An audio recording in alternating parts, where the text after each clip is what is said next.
There it is. And like, you guys can adjust on your side however you need. So I'm at 70, and it's like at a good volume. Okay.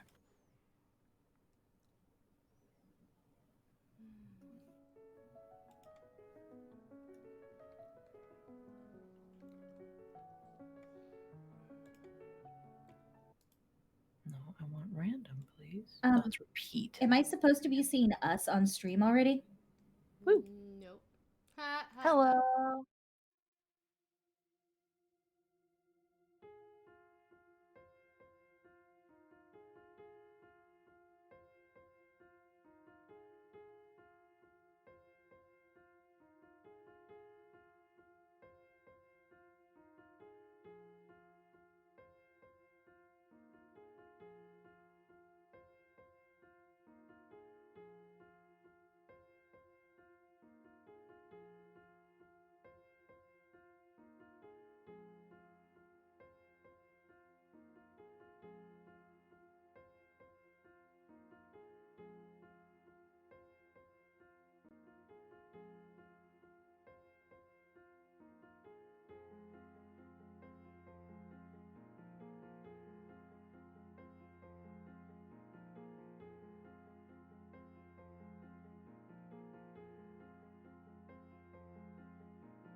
Hello, Internet. Welcome to Shenanigoons, the Book of Fables. I am Angela, your DM for the evening, and hope you're having a good Tuesday night, everybody. How are you doing, players? So good. Oh, yeah. Mhm. I'm excited it's Tuesday. It's Tuesday. It's Tuesday. I'm just so excited that we've decided Monday is just Tuesday Eve. It's my new favorite thing. Agreed. And I hope everybody in chat is having a nice time.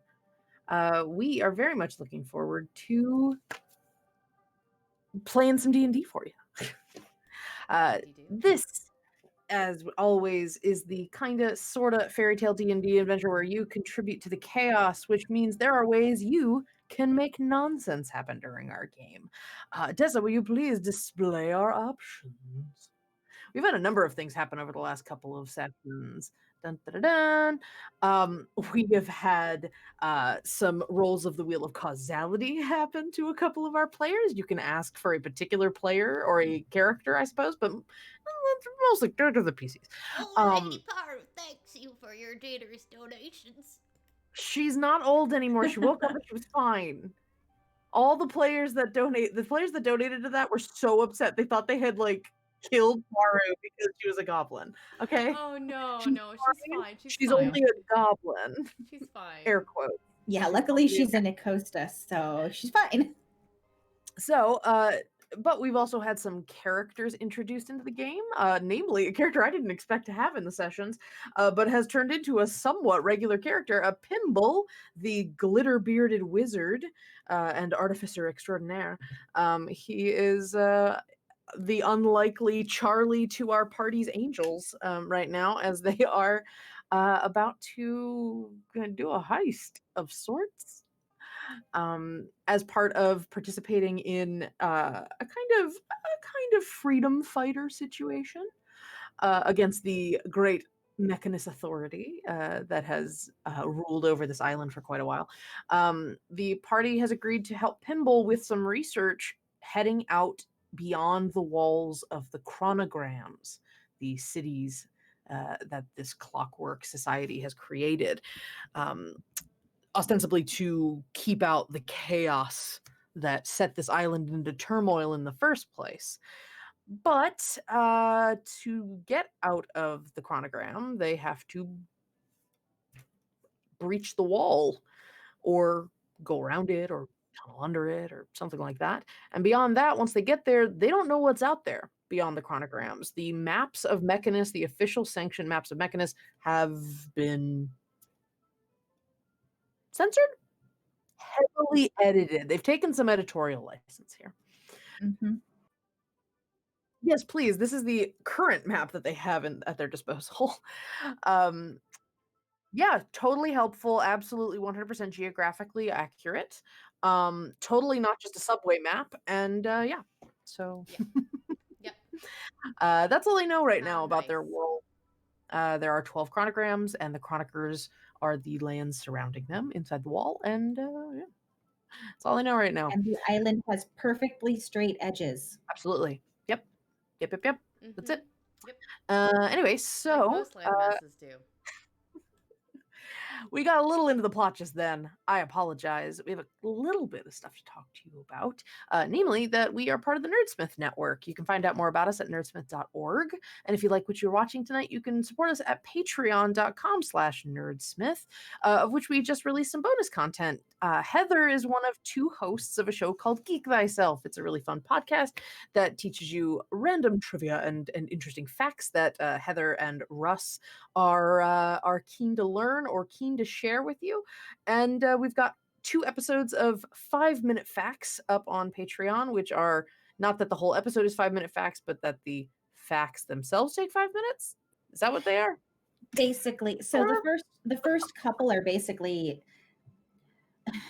technically our podcast is a half an hour. We never actually make it half an hour. It's actually always more. So we kind of gave up on the tangents and trying to control them. They're just there. So 5-minute facts, I think both of them are that I put out so far are longer than 5 minutes, but basically it's a condensed version of the first 2 episodes of the podcast. Oh, cool. But yeah, so you can get those on patreon.com/nerdsmith if you become one of our subscribers or one of our patrons. And you help us keep the lights on and pay our artists and our players and basically put out cool free nerdy content for you. We are also sponsored, and they certainly help us. If you notice, I believe our screen is updated. Is our layout updated? We've done a little bit of soul searching Yes, and it updated our is. character designs. We made our characters in Eldritch Foundry, Mhm. which is one of our sponsors. Eldritch Foundry, however, we hadn't really played them at all when our players designed them. So they've done a little bit of thinking, and some of them have been a little redesigned. And then I took them into Photoshop and made them all pretty. With Eldritch Foundry's permission, they let me color them. But as was stated in on Twitter from Eldritch Foundry, you're allowed to do that. They just want you to show the cool stuff they've made on their platform. So go have fun with any of the digital downloads that you make on Eldritch Foundry. Go color them and do all sorts of cool stuff, which is what we did here. And we'll have a full body version once I get some time to color them. But right now you have the pretty color versions of our characters. So check them out at eldritch.foundry, or actually there's a link in our chat that that's a referral link for us. The network actually gets a little bit of a commission if you order from that link. So if you decide you want to order actual 3D printed miniatures from Eldritch Foundry, go for it. And you're helping us out and you get cool stuff. So go do it. And go check out their really pretty fantasy builds. We are also sponsored by World ANVIL, absolutely amazing campaign management and world building software, incredible community, got some cool merch. Always coming out with brand new features or polished features. And you should definitely check them out at worldanvil.com. You can start for free with a lot of features, more than you might know what to do with at first, but it is incredibly thorough. You can make calendars and timelines and articles, maps, which is something I'm going to be adding. Our our patrons will also be getting access to exclusive World Anvil content for the show. Including some 4K versions of the maps that I'm making. So if you want to get some high-res ones that you can look at, you can do that as a patron. And yeah, so please check them out at worldanvil.com and light up the forge. And then finally, we are still on the hunt for the scoundrel, Robert, We the are. gremlin. We are. How is the search going, Tessa? What are Well, your findings? the findings are that the first and the second clues have been solved. In fact, I believe Kyle, Robert dropped off something at your place. You found it the other day after. Oh, is that what this was? Is that what this was? Yeah. Which That looks. is... It's so pretty. I mean, look Oh, at that it. is gorgeous. Well, if it's in focus, you Yep, can't even that's... focus on it. It's so pretty. That is indeed look the at- die of The camera doesn't even want to. D20 of the copper purple alloy set. So it is, your hard work is paying off, guys. It is slowly making its way back to us. There you go, Kyle. Beautimus. So I have the D4, Kyle has the D20, and now we just need the rest of the set. And Robert dropped off another ransom note earlier this week, but I think it's for the last of it. Something about needing to unscramble this message. Let's see here. Yes. These 3 words need to be unscrambled. Sherbet, tilt, howl. And something in there will...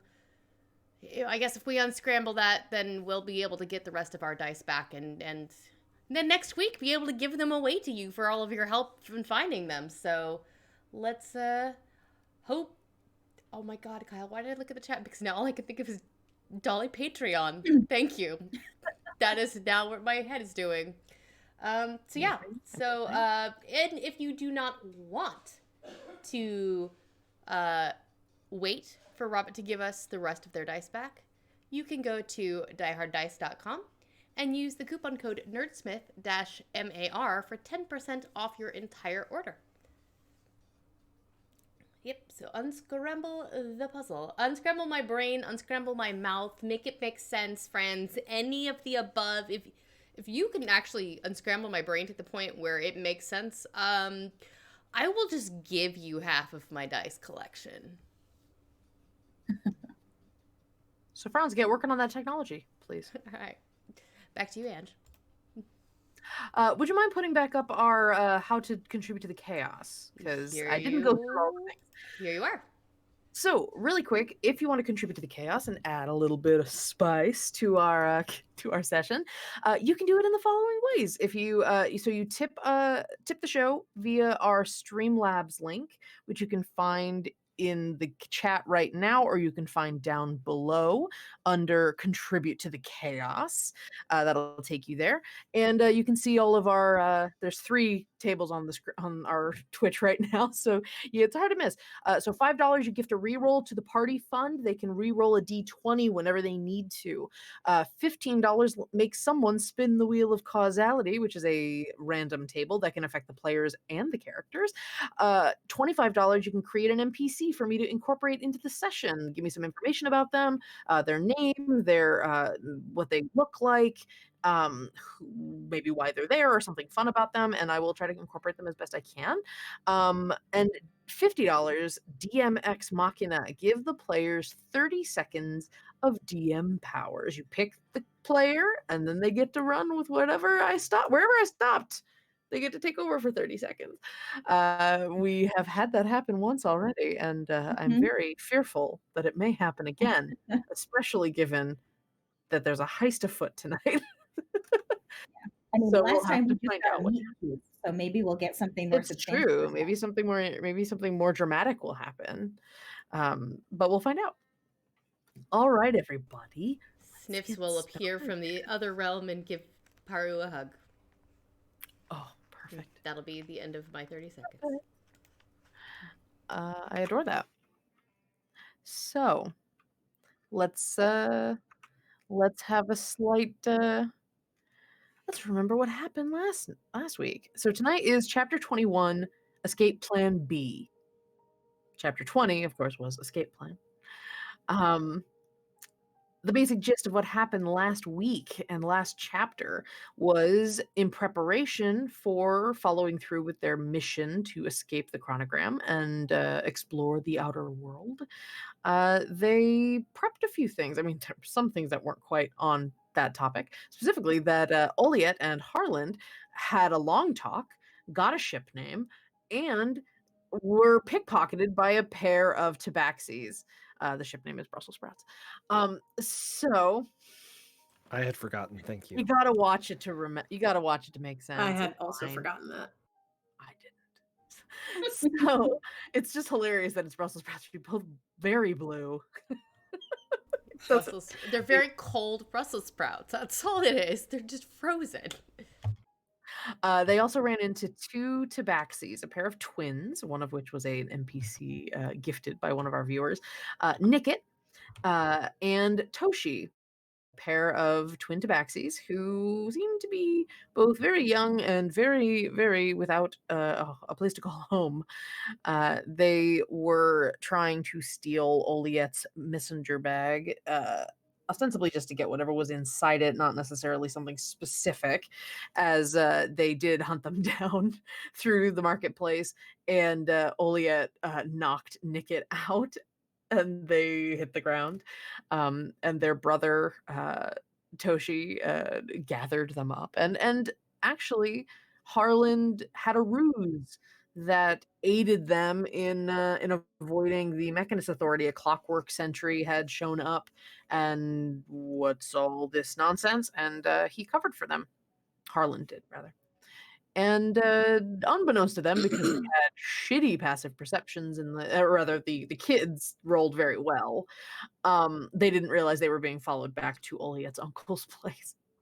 So now, Uncle Eb's Uncle Eb's bookshop is full of 7 flumps and was full of 2 troublesome, jaded tabaxi children. Uncle Well, one Eb's of them's home for jaded. strange wayward creatures, I believe is what we were calling it. Yes. Or Uncle Eb and the 7 flumps. One of the 2. Yeah, one of those. But the 2 tabaxi followed Oliet and Harland with permission back to Pimble's place. Pimble's place is a tall tower with no slide yet. It's in process. And Haru and Beza and Verlaine were tooling around in the workshop, just kind of seeing what was there, killing time. They found some fun magic items, and Verlaine started getting fitted by Pimble for some prosthetics a while back, while the group was in their home in the, we'll call it their home from it is, in the book of Fables. They don't be near the sewing needle, Daisy. Gosh. Yeah, seriously. Anyway, this is just want to quote Christmas Story. I'll poke your eye out. Um, speaking of, when they were in the Book of Fables, Verlaine lost an eye, and had been using an eye patch for quite some time. But then, as all of their tragic backstory had been going on, and they got into conflict with their former friends, the party decided to relieve Verlaine of a magic gauntlet that had been on their arm via immediate removal. And so he had been sans arm for a bit. And Pimble offered to get a prosthetic. And while he was being fitted for that, everybody kind of bunked in at Pimble's, I believe. Just kind of hung out. Mm-hmm.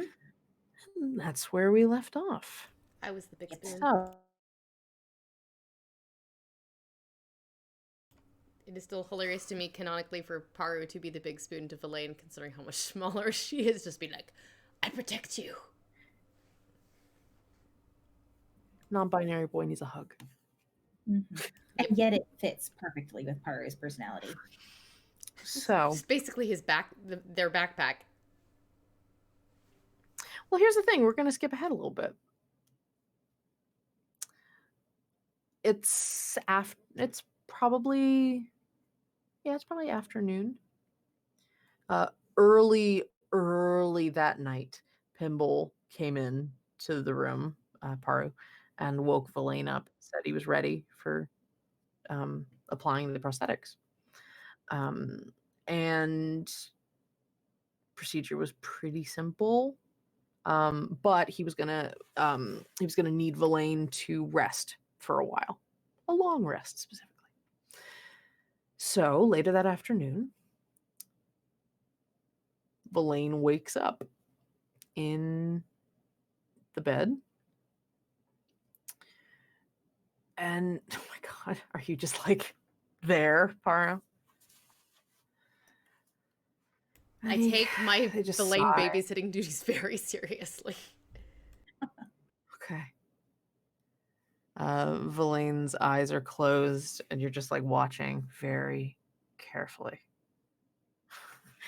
And you hear them sort of grumble with this very deep, sort of rough, like groggy sleep voice. Like, And Paru was questioning the smartness of this, like, whoo. that's really close. Oh, sorry. I just wanted to be nearby in case you woke up in pain. You can be within spitting distance. It's fine. You can back up. Thanks. Yeah, no problem. Sorry. And Verlaine kind of opens her eyes. Eyes. That was a weird thing for him to think. Kind of blinks and looks at the ceiling, sort of sighs into a sit-up position, and he's got a prosthetic about from here, from about mid-arm, forearm up. It's it is white, almost pale like his skin, but even more so. Looks almost porcelain. Like the same color as Beza's skin? There are pieces, parts of the hand, the articulated pieces are very airshell-esque. and it's moving cleanly, like very, like he basically Villain spends the next few minutes just moving their hand. You're like, dude, we're not in the mushroom like music festival. Stop staring at your hand. I mean, Their hand got very interesting all of a sudden again. And I remember doing this for like an hour. changing his hand. Yeah, their hand just kept changing in front of their face over and over again. And Philly's just kind of staring at it a little bit. It's really weird having depth perception. Are you? Thank you. Are you okay? Are you hurting? Do you need anything? It feels weird, but not like pain. Just and you see it is kind of like grafted on to their arm. Yeah. And yeah, it's just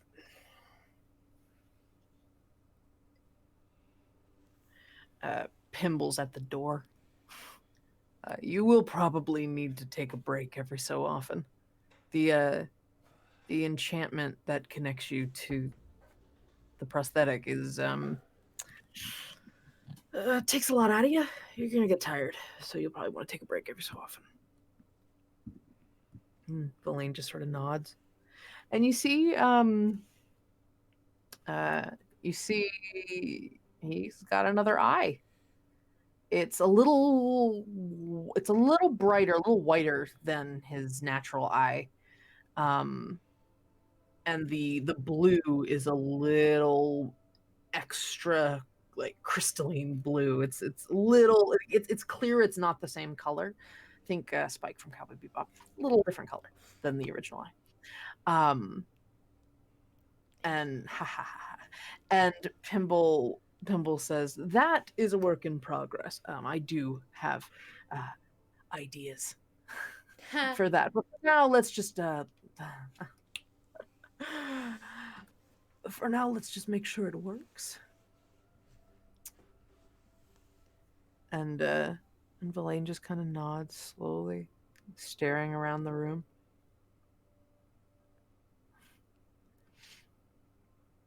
You might need to take a break from that too, but you can use this. And he tosses Villain an eye patch. Thanks. He looks down and he's like, and you see there's an eye embroidered on it.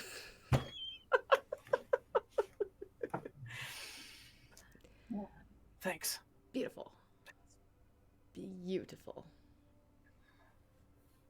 And yeah, Villain just sits up, and you can tell when he starts standing, it's still a little weird.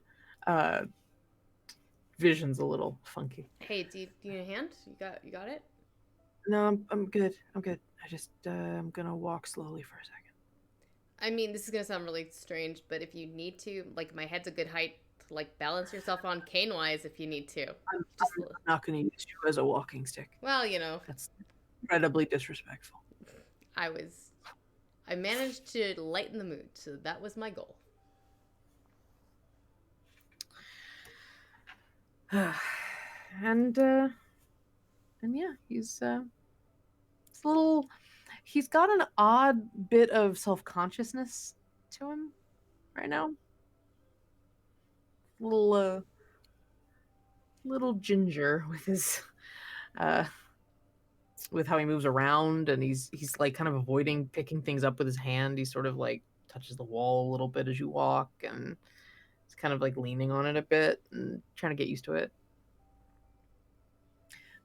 In between the articulated parts, the air shell parts, it is very similar to Base's build. There's a bit of bronzing as the inner working parts where the joints would be.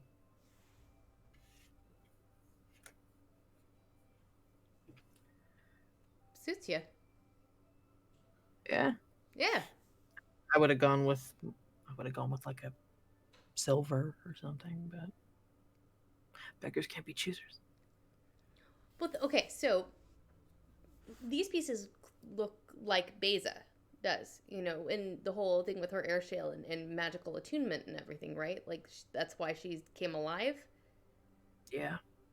So if this channels magic, who's to say Pimble couldn't put an enchantment for, like, disguise self in it to have it shift with you because of the air shell? If it was silver, I don't know that he could have done that. That way you maintain your ability to look like everybody else. You still have a functional arm.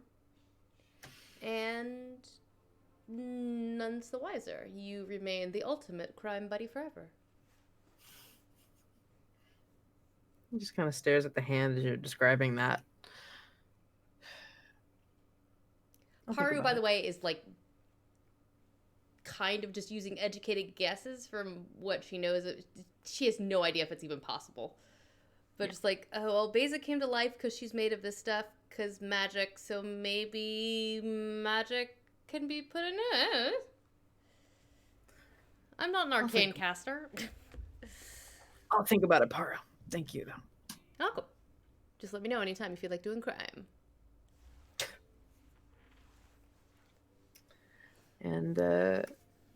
And Pimble leads the way, and you all head out into the. Like, he's got a dining room because, of course, he does. And so you can grab food and stuff. And yeah, there's just kind of Paru and Villain. Oh, it's not even breakfast. It's like middle of the afternoon. It's lunchtime. But you all knew that Villain was going to have to rest after. After Notifications for donations are not working. Oh no! Thank you for Hi, the raid. readers. Welcome. Thank you for the raid. So, Laura, if you can let me know what was donated, or Angela, feel free. I got it. Oh, Everybody gets re-rolls. Yay! Thank Oh, you. Thank you. Thank you. And welcome, Whew. raiders. I will. I update our will. count. I will. Okay, hold on. That's 4, 8, 9. That's 9 rerolls. Whoa, thank you guys. Wait, so we just got Humor. 5 more, or we got 9 more? 9 total. Thank you, Alora, and thank you, Lane. Yes, thank you. Thank You're you. wonderful. Thank you, thank you. We appreciate you. Actually, you get 8. I get 1. Okay. One says Okay. reroll for players, and one says rerolls for everyone. There you So go. That's fair. I consider that That's a reroll fair. for me. Can you keep a note of that too for me, Kyle? Sure. DM rerolls. That would be helpful. Welcome. So, you all are just hanging out around Pimble's workshop. Mhm. And Villain comes out with Paru, and Villain has their new prosthetic hand and the eye that's very bright blue, very light blue.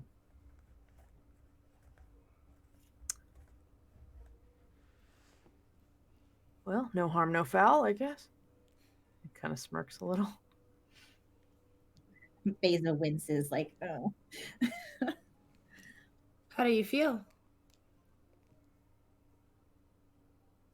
He hasn't stopped like flexing his hand and moving it.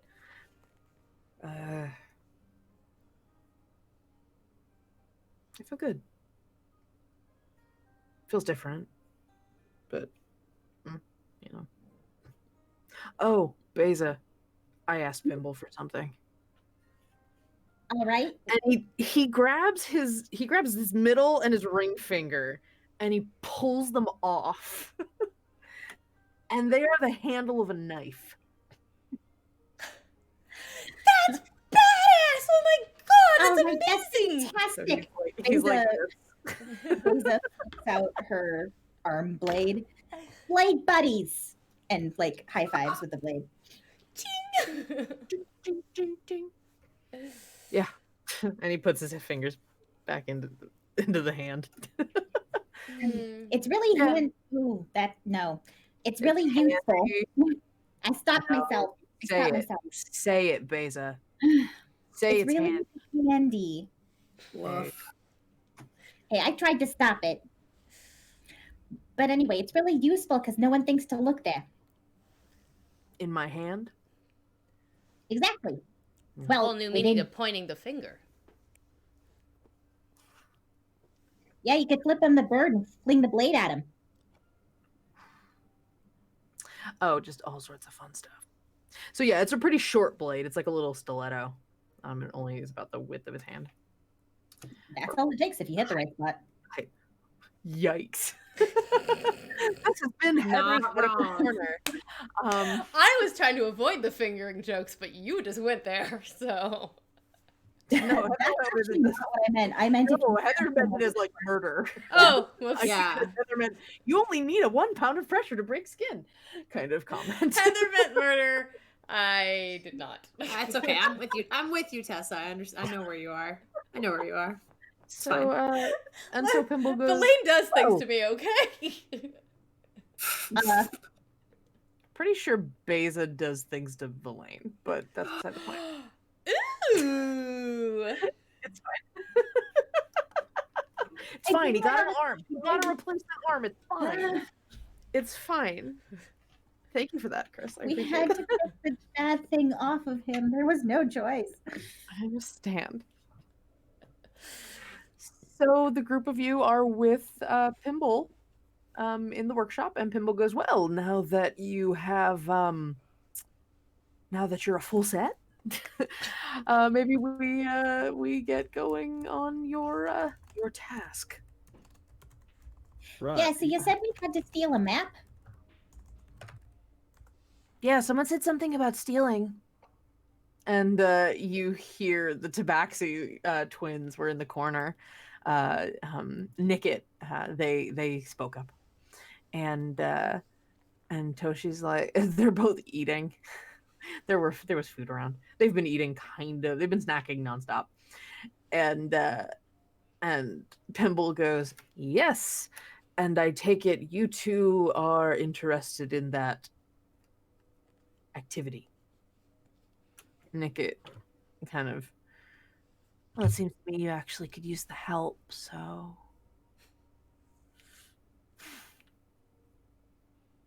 Now hold on. I gotta be the reasonable adult in this group We have a problem for then. once. I can't Flames condone. are- we're I can't condone the contributing to the delinquency of children. We're already delinquents. Harland. You're not We were all contributing. delinquents. Yeah. Right. Belaine so- pulls the knife out again. Of now, What are you hold on. talking about? No, you didn't let me finish. We've already proven that we can't stop them from doing nothing.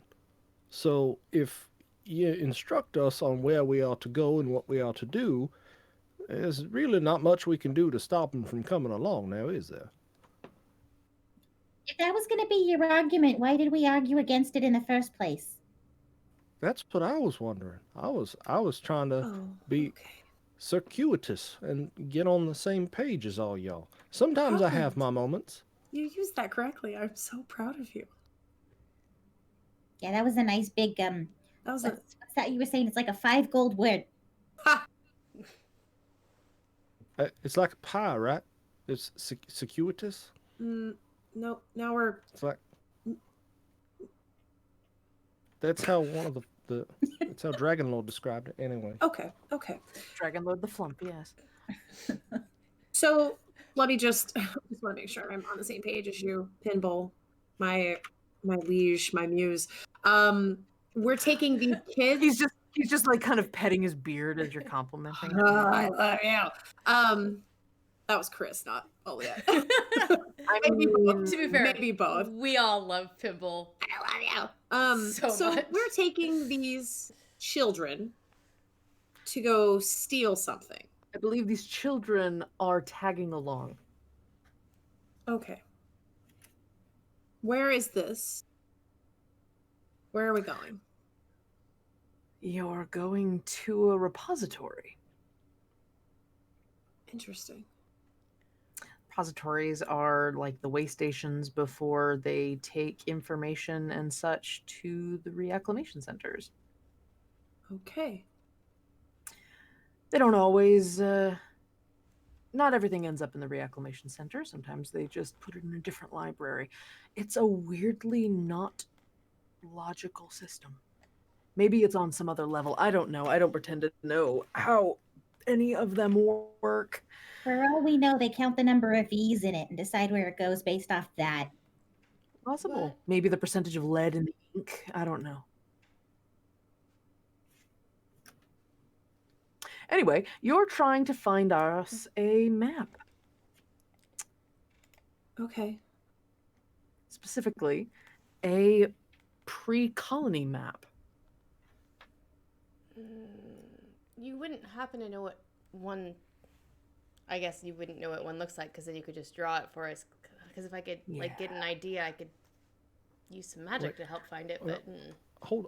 Well, you I have got a concept, right? yeah, I got an idea about that. Huh?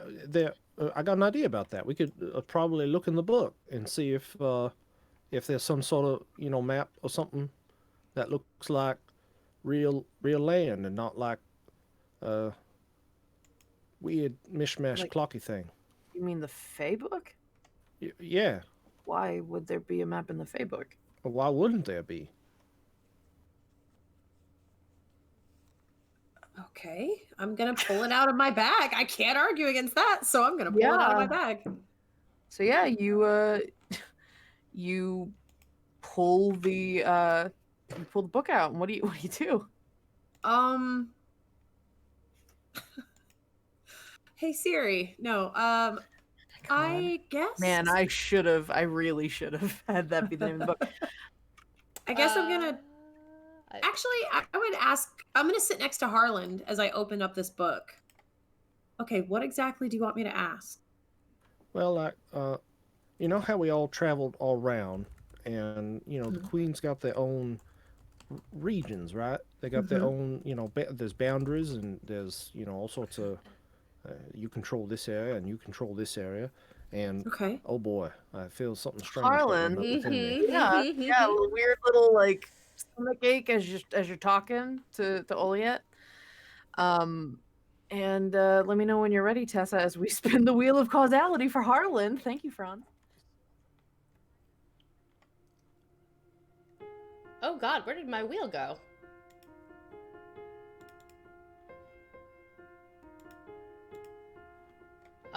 Where did the wheel go? It was here earlier and now it's gone and I don't know what happened.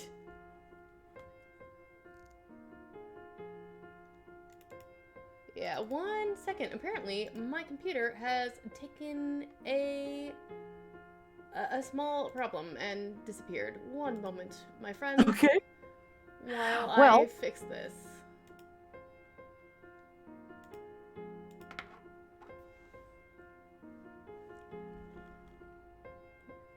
Okay. Yeah. Oh, Franz said everyone but Tessa is muted. Not sure what happened there. My computer restarted and updated Windows, and when I checked everything earlier, it was working fine. And of course, now that we've gone live, it's so not. So I'm so sorry. Yes, Robert took the wheel. Dang it, Robert. And are we able to roll it without having the wheel up to see what... I can give it a go. Okay. How many things do we have on it? We could just roll a dice. Yeah. Well, let me see. I mean, I have if there's a I have set the wheel number. demo. Let me just see if it shows me what it is, because I know the color's a little weird. I am so sorry, you guys. Frustrated that was Okay. working right before stream, Nope, so... it's fine. Windows updates change weird things. It's like you can't Seriously. control that. Oh no. Harlan, Yes, ma'am. give me a D10. All right. Dice How about a do 9? have so many uses. Okay. Harlan, as you're talking to Oliet, you don't really notice anything. Oliet, you're talking to Harlan. We'll address it. We'll address it when it becomes important. So I was thinking they got their own regions, right? And so maybe there's some sort of Somebody's got to be a map maker in there. I'm sure never encountered one, but her Lady of Beauty likes to make all sorts of artworks, and so maybe that's something that she did too. Okay. Okay. So. Okay. I will, I guess, write I'll flip to a blank page and write,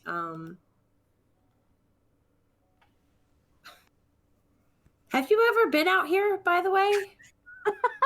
Question mark. Okay. Moment passes.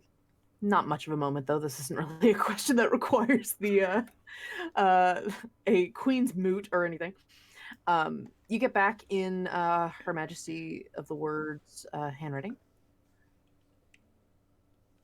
I have never had the pleasure. Why? Pray tell.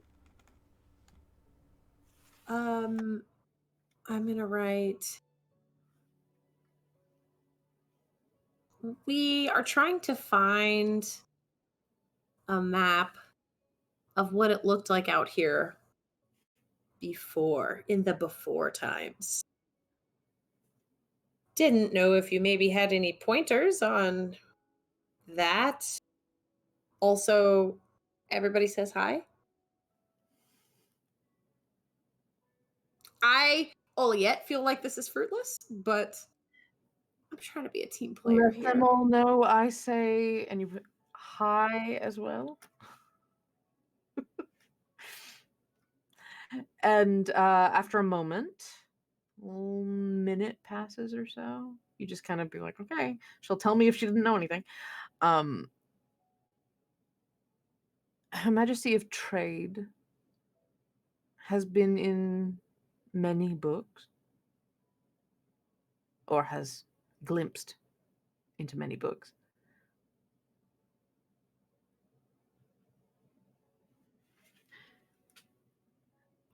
Is she around? Sorry, if that was Angela trying to come up with. No, you're fine. Though she does not have a map, she does recommend you seek Thuria. Thuria. Thuria. Maybe if it's a word on the map.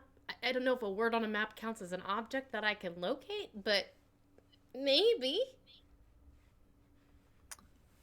I'm gonna assume if this has been hidden away, this isn't something I would have ever seen before, like around the shop or anything. You've never heard that word before. Okay. I mean, you could ask your Uncle Eb. There's no reason you can't ask him. Sure. I just didn't know if off the top of my head something popped up. Okay. Specifically, Thuria a I will.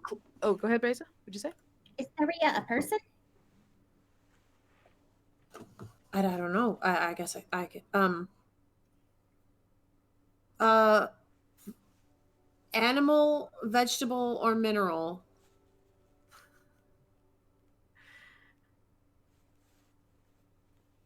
None of the above. You stand on Thuria's shores. Oh. Huh. I will relay. Though I suppose technically that's mineral.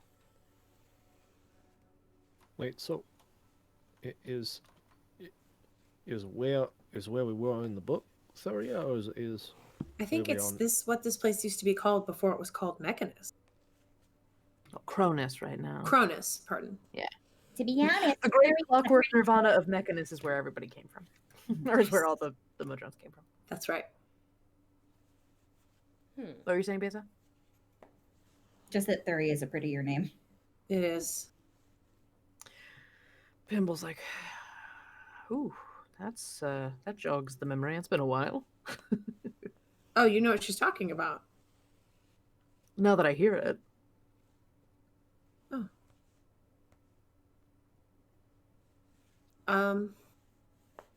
Do we need to know anything else, or should we?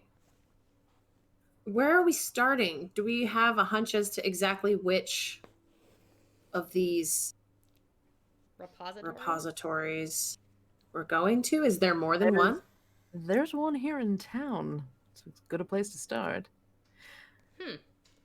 I would Alrighty. like to point out, well, I do my research. Your uncle's place. He used to be part of a bookkeepers guild. Oh yeah, with Much of their inventory. with Jacqueline. Mm-hmm. Jacqueline Delacroix. I know her. She's delightful. I thought so too. Pinball ships it. Don't kill me, Chris. I'm sorry. Specifically, the bookkeepers, much of their inventory was collected. Your uncle managed to keep some of his goods, but only after some heavy culling of his collection. Information about what's beyond the walls, that has been stricken in more ways than one. And he puts his finger up on his temple. Wait, you mean like nobody remembers? Like, it Do you know was- how it was long just- they've been here, Harland? No. Well, a lot. I mean, Less than 100 years. Really? There's a lot of races that live longer than that, so if they didn't want anybody to know about what's beyond the wall, they'd have to do something. That's But I don't like that idea very much. awful. One only can think of what else they've decided to blot out. They would have blotted out me if they'd gotten a hold of me. Well, that is a question for another group of scholars. I'm more concerned with what's beyond the wall. Okay. what now? If they blotted out everybody's memory, and they blotted out, they blotted out certain knowledge. What happens if they blotted out what's beyond the walls? What if there's nothing out there? I am uncertain that reality can be well, that's not true. I don't think they reshaped reality. I think they just shuttered everybody's memories of certain things. I'm not sure if it was more of a I don't know if it was a macro or a micro change. I don't know if they changed us or if they changed history. It's hard to tell. When you're under the influence of something like that, it's incredibly hard to tell. But we've spent a considerable amount of time, my colleagues and I, understanding that there are things our home used to know and no longer does. And some of that is in those repositories or in the Reacclimation Center. Well, yeah, we know that place is a joke. Well, Yeah. you found, and he points vaguely at your book. I won't pretend to know what that is. I really want to know what that is. But there's all sorts of things in those places. And they're mostly just hiding it away, hoarding it. Not doing anything with it, just filing it, which, bit of a joke. And putting it in restricted sections. The whole thing's a restricted section. The fact that you got into something they considered restrictive, very impressive, by the way. So is that why you're Thank sending you. us instead of you going to get it yourself? I have a tremendous sense of self-preservation, and you all are incredibly hardy and incredibly foolhardy, and so it seems like a decent exchange. You all get to run around and do your thing and leave the walls, and I provide the help I can. And he kind of points at Verlaine. I mean, Okay. he's not wrong exactly. I did jump off a building the other day. Yeah, and that was amazing. Sounds it. It was effective. It was amazing. Yeah, it was pretty effective. Now, Sorry. if we, Sorry. He's If- not. He's not upset. It's just he's being more of an asshole right now, which is a good sign, right? He's being an feels bad, asshole. She legitimately feels bad. Like she knocked. I mean, he was being controlled by evil, but she Yeah. literally like Capital E. like Like don't worry one of about it. her friends off the roof of a building, and then chopped his hand off later. I think she has a reason to be sad about it. Mhm. Sometimes. so Pimble, if we're in there to grab a map, is there anything else in there that you want us to Oh, try God, to? yes, but I think it's tempting fate. Like So you have one of those bags that can hold more things than it looks like it can, so we could just hide it? Like a duffel bag? just a hiking backpack. No, I have something. Blaine, what? Over here, please. Okay. And Verlaine comes over. Pimble grabs his hand and turns it over Got so it. that you can see his palm. And on his palm are little dots of bronze on sort of like where the finger pads would be. Let me go around. Yeah, I thought, what? Not just decoration, my dear friend. And Pimble walks over to his workshop bench and what does he pick up? What would be a big object that you could pick up yourself, but it'd be kind of like you wouldn't take it anywhere with you. You just A kind of magnifying unwieldy. glass. Magnifying glass. Okay. A big So he one, picks like, up a big magnifying glass. It's a two-hander.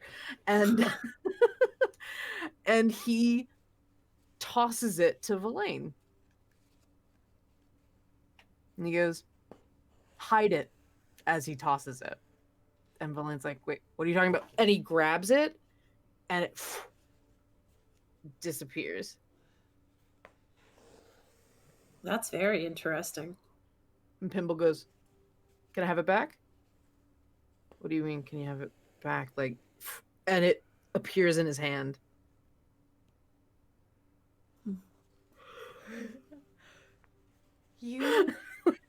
You have no fingerprints, and you have built-in well, storage.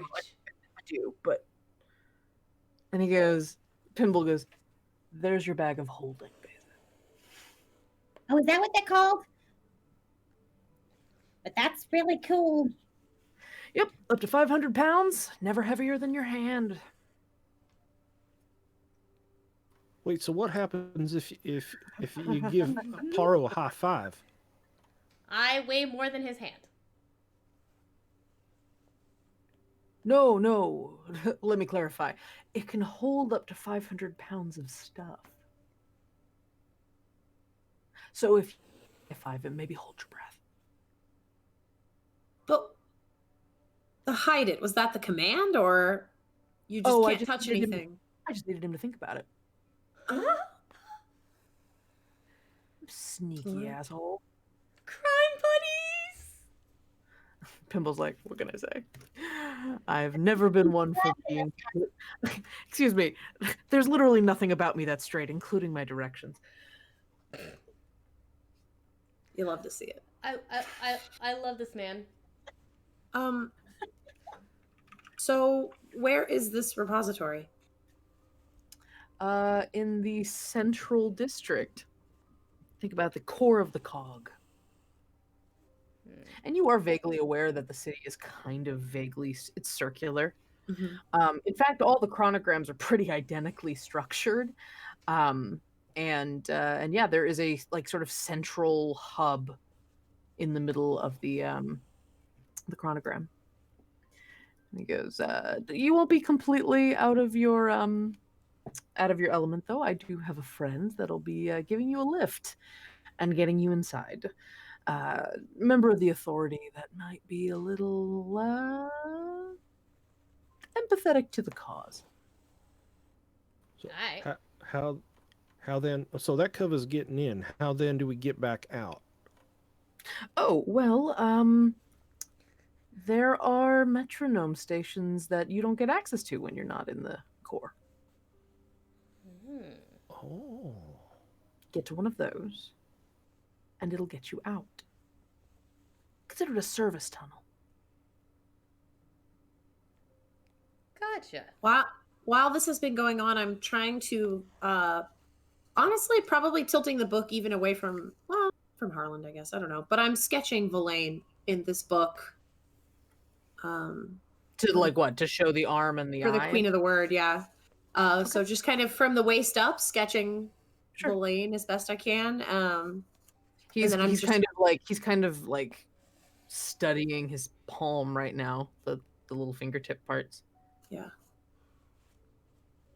But I'm trying really hard to capture the look that they had on their face when they got really excited. Yeah, the fuck. And then I'm just next to this sketch going to write the word healing.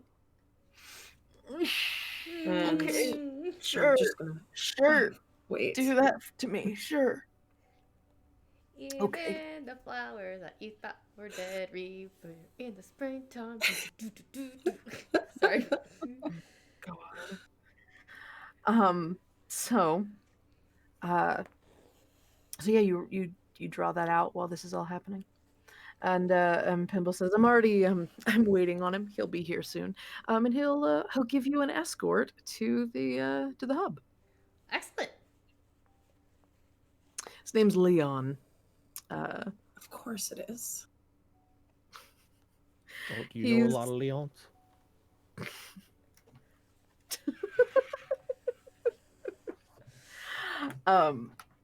Yeah, Leon Wolfsheart, and he'll be giving you a bit of a lift. Excellent. So when should? Oh, sorry. Go ahead. No, go ahead. So is this tonight? Tomorrow? Oh, today. In about 2 hours. Oh. No, an hour. Awesome. Oh, okay. You said Leon Wolfsheart? Yep. Are you little sticky-fingered felines ready to go with us? Are we leaving the chronogram? Not It's that way. Eventually, but I think we got to get to the repository first to get this map, and then we can leave behind the wall. Well, and if you're not partial to that, if there's a service tunnel out, then there might be a service tunnel back in as well. So we can cross that bridge once we come to it. Ask Leon. He'd probably be a bit more aware of what's going on over there. Okay. So yeah, and Toshi and Nickit kind of sort of talk to each other in sort of low tones for a bit.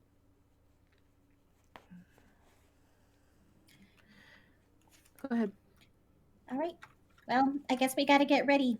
Pinball, that whetstone over there on that table doesn't do anything crazy if I use it, right? It's just a whetstone. You look and see this whetstone that is it's like a brick shape, and actually has a bit, it almost looks like it's dusty when he goes, "Oh, nothing here just does what it looks like it does." Go ahead, check it out. Well, okay. Before I do this, I'm planning to sharpen the blades that are part of my arms. So I'd like to know if it's going to do anything that I have to worry about. How do you deal with cold? Mostly okay. Go ahead, give it a try. All right. And she'll go. You pick up this whetstone and it is like ice cold. What you thought was dust is actually frost on it. I mean, it's cool. No pun intended. But what's the point? Well. Fuck you, Heather. It makes things cold. It's cool. It's a frosty whetstone. All right. As long as it sharpens the edge, I'm all right. And she'll start Oh, it will. sharpening her blades. And as you do, you hear as ice starts going up the blades of your sword. When you use the whetstone, you'll do an additional plus 1d4 cold damage Oh shit! for one encounter. For a full encounter, or just like For a one? full for one combat, you will do an extra 1d4. Nice. When combat is over, it will start melting, and you'll have to. It will do that once per day. We'll apply that bonus. So after a long rest, it'll recharge. Does not require attunement, but it is used once, and then it waits a day, and then it'll rebuild the frost. Nice. Pyra sits down in the middle of the floor and starts undoing one of her braids. Okay.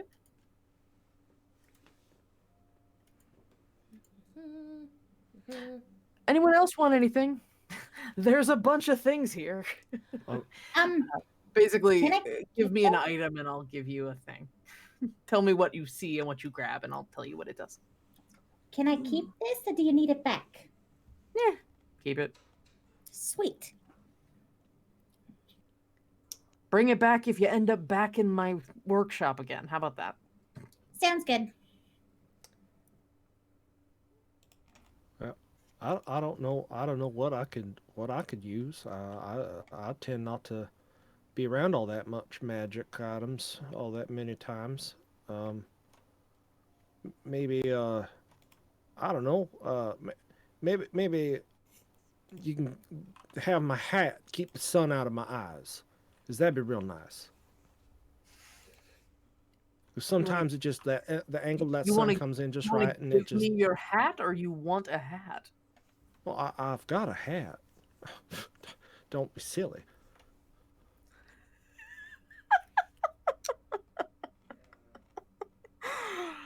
What is it you want? I don't know. You tell me. I got no idea. I've never done anything like this before. It's literally any sort of object in here you could grab. Just describe an object you pick up. You're good.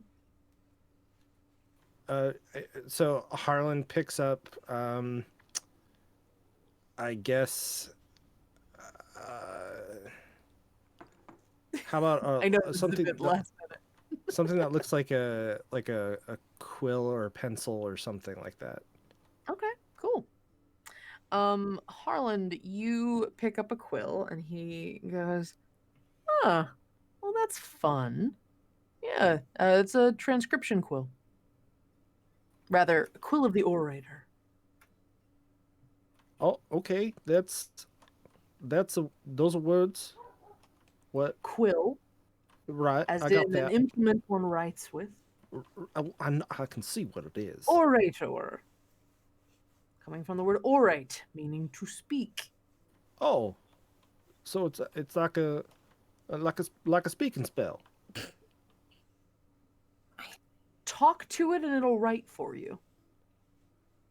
Yeah, it sounds like a speaking spell. That's what I'm gonna call it. You are also more than welcome to swap with each other if you think that other people would benefit more from what you got. Have we That's noticed perfect. anything about that wild magic that happened to Harland a while back? Harland, as you pick up, Sorry. you get up to Harland, as you get up to pick up this quill, he seems weirdly less like. Something about him is a little less intimidating, a little less imposing. It's hard to tell right now, but I'm trying to think. Oh, Pimble. Pimble's probably about 5'8", maybe. Harland, how tall are you? Oh, it counts as large. So For I carrying probably, things, but not for height. You're a medium creature for the purposes of height. I was probably thinking like 6'3". I thought he was like pretty tall. Well, you're actually 5'6" now. You're a little shorter than Pimble. you shrank by 9 inches.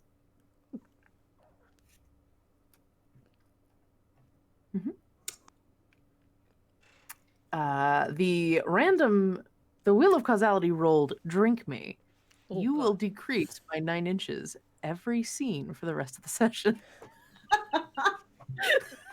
Oh, turds. There is definitely a point at which you will hit negative numbers. I won't Tiny notice. husband. It's Tiny. tiny husband. Oh my god. We'll search the carpet fibers for you, tiny husband. You'll be able to put him in your pocket, Oliet. You might have to. Like he's not already there. Hey. Just kidding. So, Oliet and Paru, what kind of object do you grab in the workshop? All sorts of junk. Paru's actually Sort of- casting a spell through her braid first, and You're busy. Sure. Yeah. I can list a bunch of things that are there, Oliet, if you need some inspiration. I'm gonna pick up. What would I pick up? Is there anything that looks like it's? Is there anything that's consumable? Something that looks like a fancy drink or potion of some kind? What am I gonna look really hot uncorking and drinking in the middle of battle? Is kind of what I'm thinking. So, okay, there's a bunch of jars of things. Go ahead and pick your poison. There is a jar of there's a jar that is it almost looks like a little decanter, like a tiny one. It has black ink in it by the look of it. Probably not ingestible, but it is technically in the potion area. There is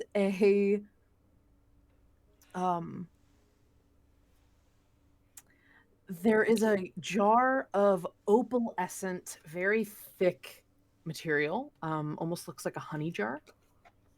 Okay. There is a, let me see.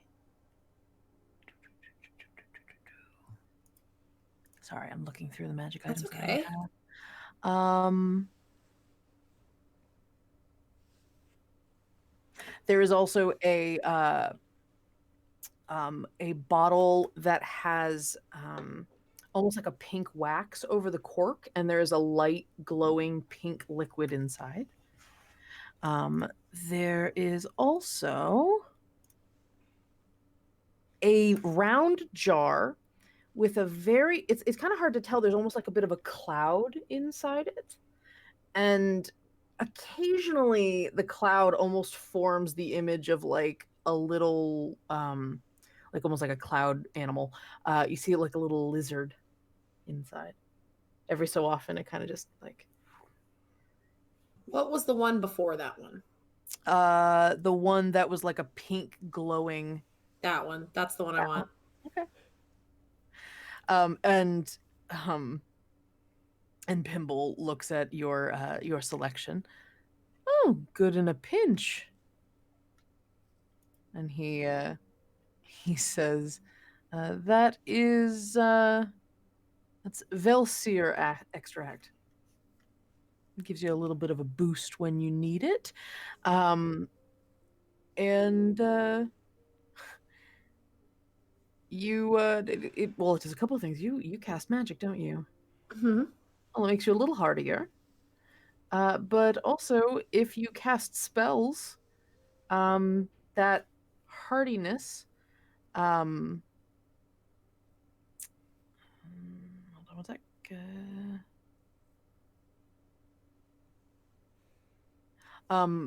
Spells you cast that would deal damage, instead heal you. You personally. So, in a pinch, you could, cast something that would normally do damage and it would heal you. I'll give you the content. Basically, it's you gain temporary hit points when you drink the potion. Well, I'll deal with the flavor of it. But then you have an ability called Overflowing Vitality. When you cast a spell, you lose all the temporary hit points provided by the potion. If you lose temporary hit points this way and your spell is level 3 or lower, any damage that the spell would deal becomes healing instead. So I think you heal other creatures, actually, just to clarify. Like you can use your damage spells as healing spells for that. Oh. Yeah. Cool. So you could one spell of 3rd level or lower, you could use it instead as a healing spell, even if it's a damaging spell. So you could cast it at someone else. Oh, but only after I lose the temporary You'll lose HP. the temporary hit points, but you'll have temporary HP until you do that. Got it. Okay, cool. Yeah, I'll give you the thing. But it's very pretty. The bottle's very pretty, and That sounds right. yeah. So here you go. Cool. If anybody's curious, I will post a link to it. It is from somebody on DeviantArt. It's very cool. Here you go. So Paru, what are you doing? Paru is got her braid in her hand and she is thinking about this heist and wondering if what we're looking for is going to be there or if we're starting in the wrong spot. And I want to cast augury using my Nicosta ability. Okay. So she sits down in the middle of the floor and kind of like tunes everybody out for a minute and pulls one of the braids forward and just kind of sits and meditates for a moment while she's kind of running it through her fingers. And then reaches into her pocket and pulls out a small little sickle. Ooh, okay. And just stick and cuts the braid off and lets the hair kind of fall and watching it dissipate as the magic goes. And she tries to catch Tashi's eye while she's doing it to see if she's looking to see if the kittens the kittens is a terrible way of if the twins are watching or if they're like looking around at other stuff. But she's not doing it to show off. She's just wondering if she's curious. She doesn't know if they're Tabaxi or maybe one of them is a Nicosta. So maybe what if they can do it too? It's kind of this new exploration for her. Toshi is watching you, but he looks very confused. Okay. Yeah. Nickit is glancing around the room looking for Yeah. something to take, as I they've figured. been given permission to take. Verlaine goes, Pimble can, and he looks to the drawer of duct tape. Could I?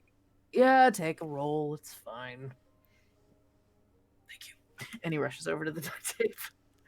And he starts like sifting through them, looking for something cool.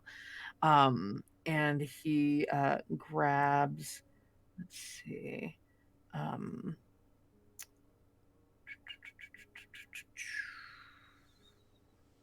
he grabs something. Oh, he grabs the silencing strip. He grabs the one that will make things quiet. It is capable of making any tool or object it is applied to completely silent. But I'm just going to make a joke there that Verlaine counts as a tool. Anyway. Paru kind of says in her head. Oh, sorry, go ahead. Unfortunately, many thieves and bandits have discovered that this property works just as well over the mouth of a noisy victim. It does make people silent. It does like block noise. She kind of gives a moment of, I don't know if you can hear me, but at least I know what I am now. And I hope that you can guide me. What are you asking specifically about? Like, what's the augury question you're asking? Or rather, what's the I guess the action you were trying to determine good or ill for? Whether or not we're gonna find this map in this repository. Are we starting in the right direction? Going to the repository, will it be successful or unsuccessful for what you're trying to achieve? Mm-hmm. Okay. So as you catch a couple of strands, is that what you're trying to do? You're trying to catch the hair? No, I strew it out and let it dissipate because it kind of disappears as part of it. Yeah, you're watching it sort of drift down, and as it sort of kind of disappears a little bit, You get a sensation of being pulled forward a little bit. Just like, kind of just like this urge to push forward. It's very subtle, but I mean, it makes you feel like moving forward with what you're doing. Yeah. And I felt that pull forward once before. It was right before we ended up in the book. So she's like, okay. And she just goes, thank you, Baba Yaga. I appreciate it. And then she starts looking around the room. So what object do you grab? Um, Tape in his jacket. she... Not in his. Oh, here I am completely forgetting. Maybe he forgets. He goes, oh, right, fuck. And he makes the duct tape disappear. I'll have to keep an inventory of shit in Valane's hand. It's hand of holding. Amazing. Amazing. I love it. I love it. It's technically called a trickster's hand. No, I like hand of holding. Anyway, go ahead. I look for... I'm trying... Is there any... I know that he's got the big plants in a bell jar. Are there any other plants that he has or gardening tools or anything like that? I'm trying to think of what she would be drawn to. Gardening tools. Let me see. You see a... you see a... There is a little potted plant. And as you kind of like glance over, you see that there are a couple of seeds, like seed pods, with like a little pink and green, almost like a little sapling coming out of it. Yeah, she definitely goes and checks that out. The size of a walnut.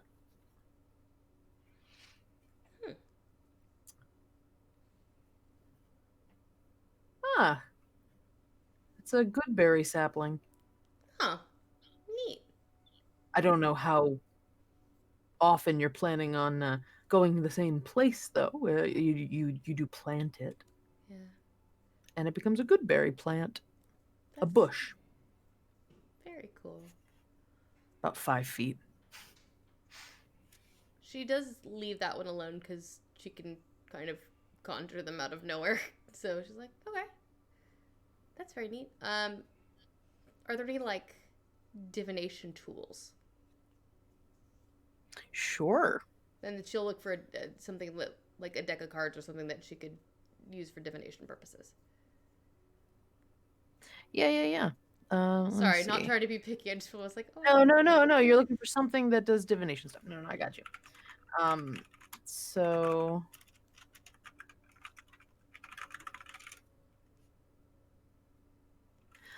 yeah, you find a little chest that he has that has a bunch of random stuff in it, and you realize that a lot of it's kind of mysticism implements. Just a few things in there.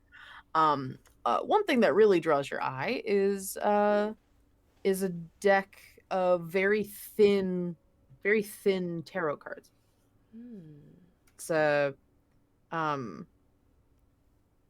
they're not like a normal tarot deck, but they're very thin, and they're wrapped in like a little bit of ribbon.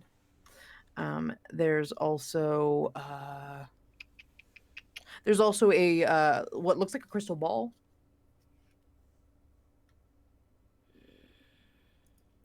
Crystal ball tarot deck. Crystal ball tarot deck. Let's be true to Tessa and go straight to that tarot deck. Okay. Pimble goes, I'll be honest, I don't know what any of that stuff does. Excellent. As just kind of there. But please feel free to grab it. Yeah, she checks out the tarot deck. Yeah, it's a pretty set. you've never really seen the deck before. As you kind of like shift through it, you see that there are different let me see, there are different like faces or families, like suits. That's the word I was looking for. Suits. Let me pull it. I actually have this deck. It's not a deck of many things. So if anyone's freaking out, don't freak out. It's fine. Okay. I was gonna say this is a deck of many things, Angela. I'm gonna kill you. It's you guys are like 3rd level. Calm down. Not only that, but we very have specific Haru and thing. Harlan who are not gonna not pull a card. Yeah. My girl is So- not smart. Yeah. So you have Very curious. yeah, no, I got you. So the suits you see in here, there is a set called the Arcanists, which look to be a bunch of different types of wizards illustrated on them. There's a suit called the Wealthy through various means, because there's anything from philanthropist to thief. How do you acquire wealth? There's ones called the Idealists. Those seem to be a lot of like holy people or believers in different things. Like there's a druid in there, and a healer and a monk. There is also one of them's called the Violent. So there's warriors and dictator, the hooded one. There's a bunch of sort of intense figures, and then the final group is called the Crowns. And there are a bunch of royals or sort of mythical, legendary figures in it. There's like a raven, there's a horseman, there's an executioner. There's a bunch of sort of miscellaneouses in the Crowns set. She is all over this. She's like, this is fascinating. I've never seen a deck like this before.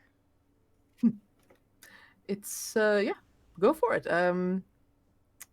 There is a slight bit of well, not slight. There's I did detect magic in it, but not really sure how to. I hadn't really run any sort of identifying on it. I could if you'd like.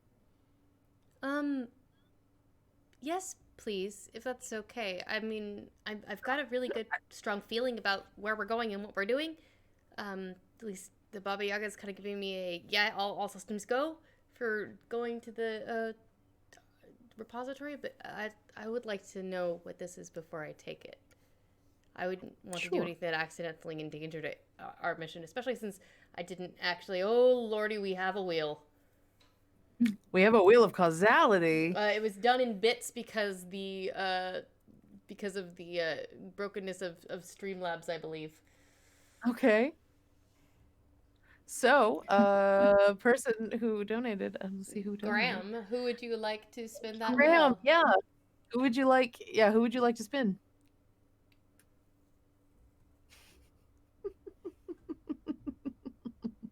We haven't even gotten to the heist yet. Only it. Spin Oh. that wheel. All right, let's see what happens. Sorry, since we don't have the thing up, I'll be spinning here.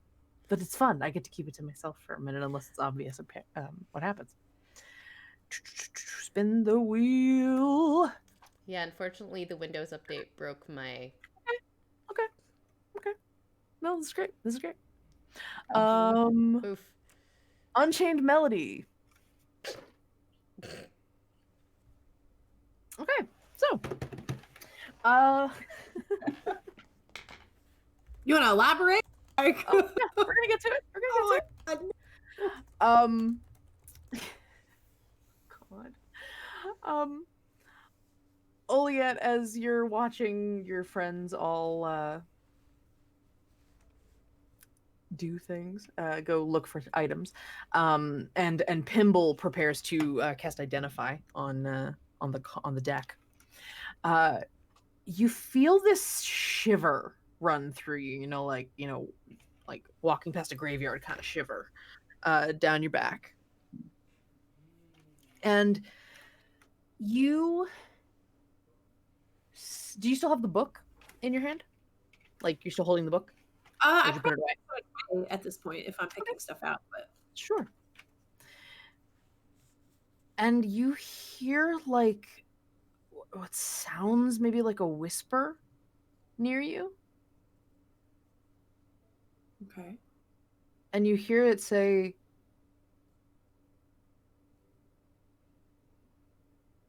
"Speaker of spirits." You hear it behind you. You look around.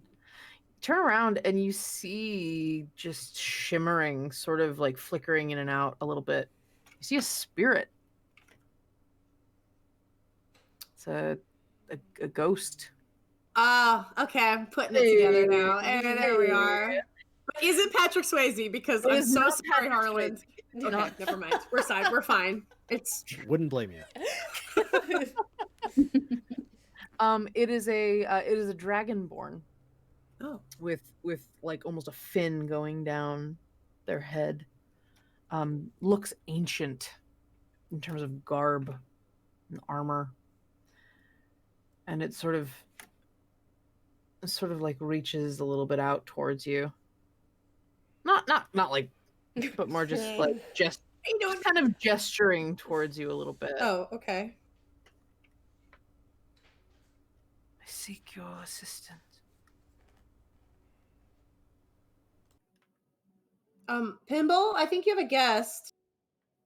What? Oh shit! Is this a friend of yours? Is this Leon?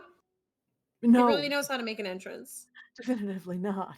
I'd be very worried if it was. And Pimble kind of wanders up, and the ghost does not pay any attention to Pimble. He's looking at you, Olia. Can I help you?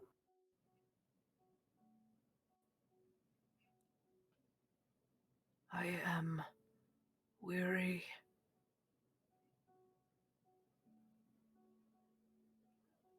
I mean, same. It's been the longest day. I'm so glad you said something. I didn't want to say anything.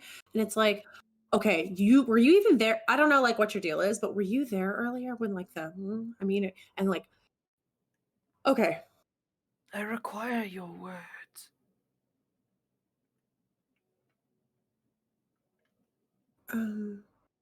Okay.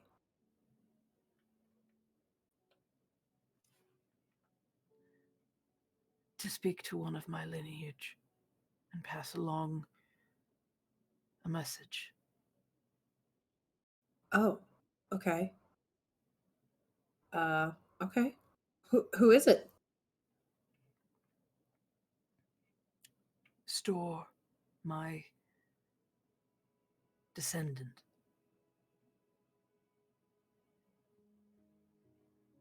Do you have an address or?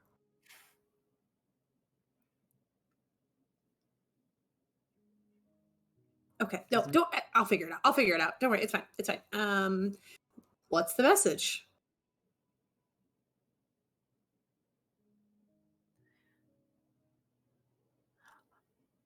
Our family's history has been dark.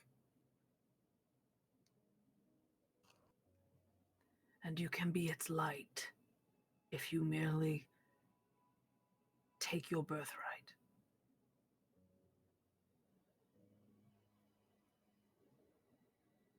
Okay. So, got it. You will Okay. speak for me. Yeah. Sure. Yeah. Okay. Why not? And he just sort of bows. Are you going to come back?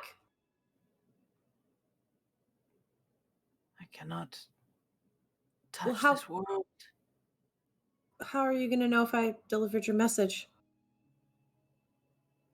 You speak for spirits. Yeah. I mean, yeah, that's technically part of the job, but you know, you're my first like contract. It's my first commission. Yeah. If you want to tip me, I have my PayPal. I'm just saying, like, my co-buy.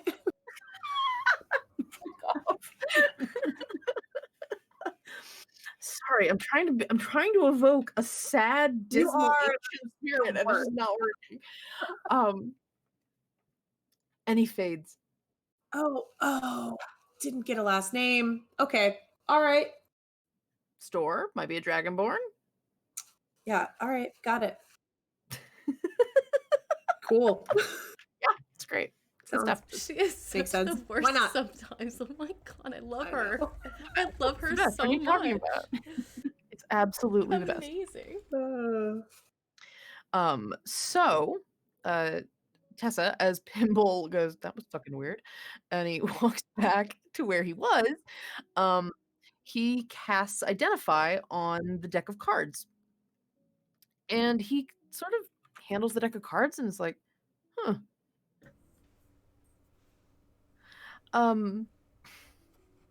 This is called a deck of minor things.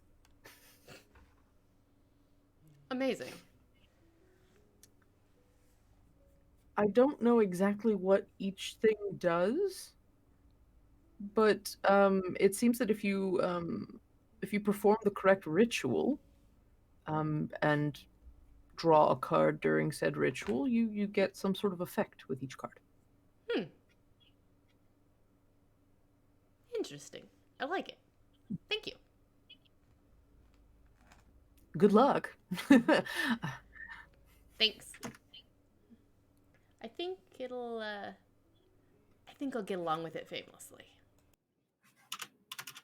I'm sure you'll have quite. I don't know. I've never really fiddled with the mystical arts. I'm more of a, You should try it. the magic you can see kind of guy. Yeah, I do the magic you can feel.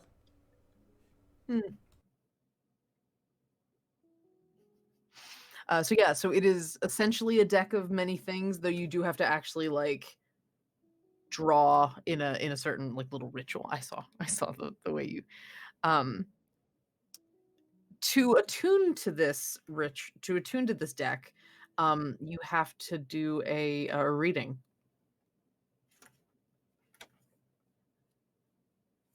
I'll give you I'll assign each of the cards a number, and you can do, well, we can do that later. It doesn't have to be on camera.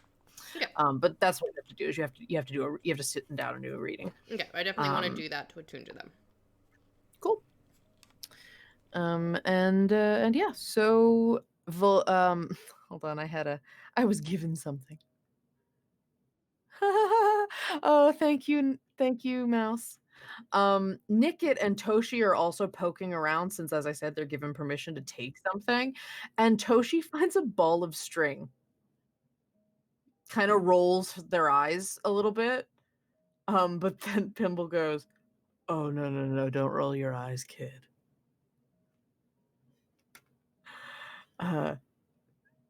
May I?" And Nickit tosses the ball of string to him, and he goes, "Catch," and he tosses it at them, and they like get ready to catch it, and as they do, the entire ball of string and just and like grapples around them. Nickit looks very, you just hear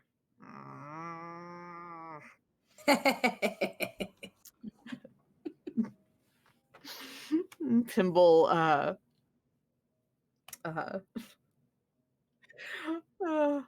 and Pimble snaps his fingers, and it all like unspools at their feet. Starts picking it up, and as they're picking it up, you watch it start like rolling back up into a ball of string. Okay, that's actually pretty cool. And Nickit pockets the ball of yarn, basically. It's called a ball of darn.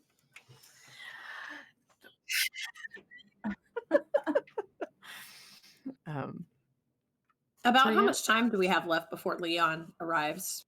You guys are probably tooling around for about half hour, maybe 20 minutes. Okay. As everybody else is picking up after the ghost for that situation, I think I might just take a nice half-hour quiet time. I'm gonna go sit out on the veranda Okay. and Yeah. just Yeah. I'm gonna excuse Fair. myself. Very fair. I have a quick question about the whetstone that Base Yes. is using. So you said it's for one encounter, which Mhm. totally makes sense. Yes. Is it only on one weapon? You sharpen your blade. It's one weapon. Okay, that's what I suspected, but I wanted to double check since I fight with 2 swords. Yeah. No, you sharpen one of them, and you'll get that. Okay. I will send that to you, so you have the thing. I'll grab the other ones too. Well, the deck of minor things is actually a crowdsourced thing from Reddit from RD100. But I'll send you the link. Or actually, no, I don't want to send you the link. I will send you the list of the cards and a number to assign them so you can roll for them, but then I will tell you what they do. Sounds perfect. All right. And so Aliette takes a little time, takes a little me time. And and what does everyone else do? You got a little bit of time before Leon shows up. I won't get the bonus, but I sharpen my other weapons too. Oh yeah. It's just a whetstone at that point. And yeah, as you're like against the sword, you watch as it almost feels a little bit like the ice is transferring onto the blade, so it's less and less frosted on the blade as you use it until it is empty. We will say, for the purposes of this, that your blade is frosted till you use it in combat, like for that encounter. But yeah, so some time passes. Paru, you can sit with your deck for a little while.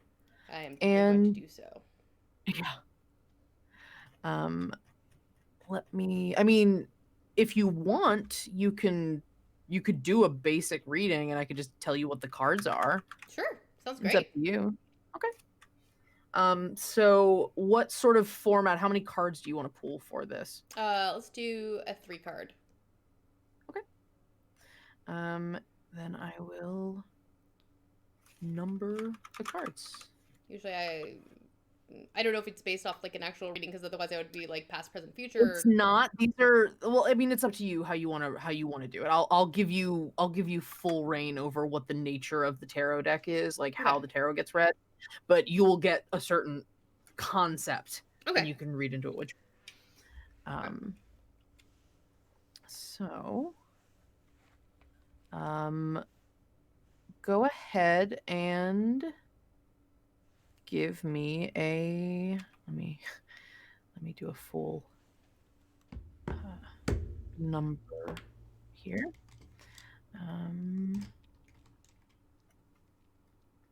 Give me a D. Give me a D50. It's gonna be a really random number. That's all right. I think it's a D52. Yeah. D52. It's a D52. There's 52 cards. That makes sense. Roll a D52. That was not what I wanted to do. Thank you. There we go.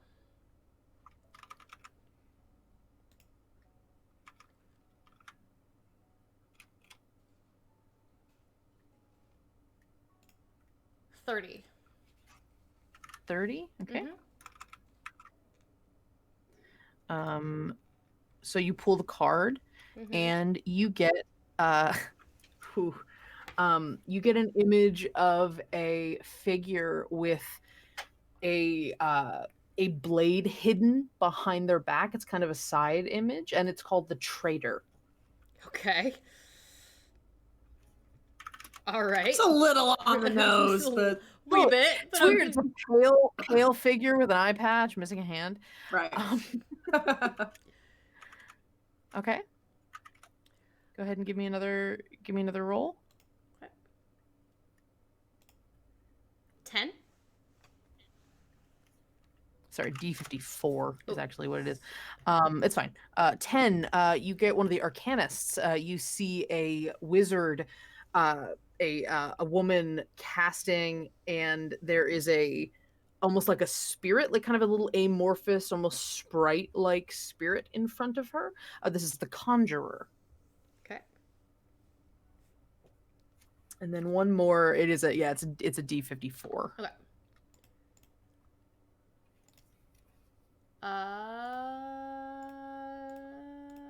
46. 46. Geez, this is like a dark pull. You see what actually looks like a hobgoblin, red skin, almost like a lion-like features, long pointed ears, and a big mane of dark hair, wielding an axe that is being not slowly, it's a still image, that is being swung down at a undetailed silhouette of a person. Ooh. It's the executioner.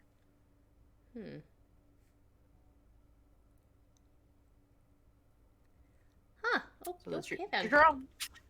Interesting. Yeah.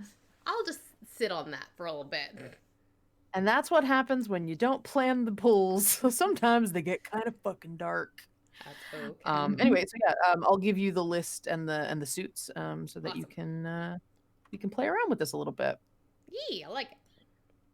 But yeah, this is a tarot deck for lower level players. I It's love not it. a dastardly collection of I things. love it. All right. So, as time is passing, Paru attunes to the deck via this reading. You feel like as you start sort of flipping through the deck, you feel the power in the deck. You can kind of feel this little sensation of them wanting to be pulled. And you kind of shuffle them a little bit, and you get the sense after you attune that you have to pull with intention. Yeah. And I will determine, there's not actually rules for this deck, so we will come up with the rules for the deck in terms of how often you can pull from it and that kind of thing. Because these cards will not disappear. This will be one deck that you have. You can actually also use these for legitimate readings. You don't have to. Awesome. So these can also be used as an augury tool.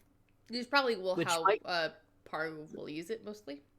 So yeah, it's probably probably a little more helpful than augury in terms of flavor of information, rather than just yes or no. So that's awesome. And yeah, it's a really fun one. I'm actually really happy with that one. All right, so you head. Well, you don't head anywhere. You're in Pimble's Tower, and there is a Paru. You see a sort of lightning across the plant life in Pimble's office, or not in Pimble's office, but in his workshop. Message coming. And thank you. Pimble kind of grins, and he runs over to the jar and puts his hand on the bell jar. We have a guest. And he walks over to the front door, walks over to the door that you guys came in on. And when he opens the door, it's not in the alleyway.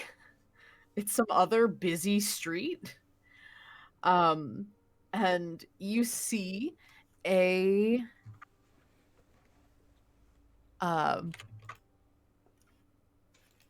person, because I totally had what the person looked like in my head. You hear Pimble being like, "Leon, come over here, you old so-and-so, come on in." And you hear him be like, all right, calm down. And Pimble leads, oh my god. Pimble leads this man into the room.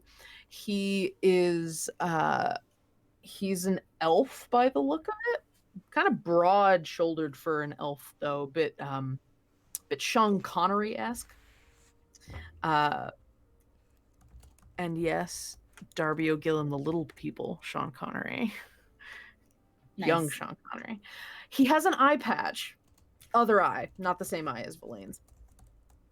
And walking beside him is clinking and creaking is a clockwork wolf.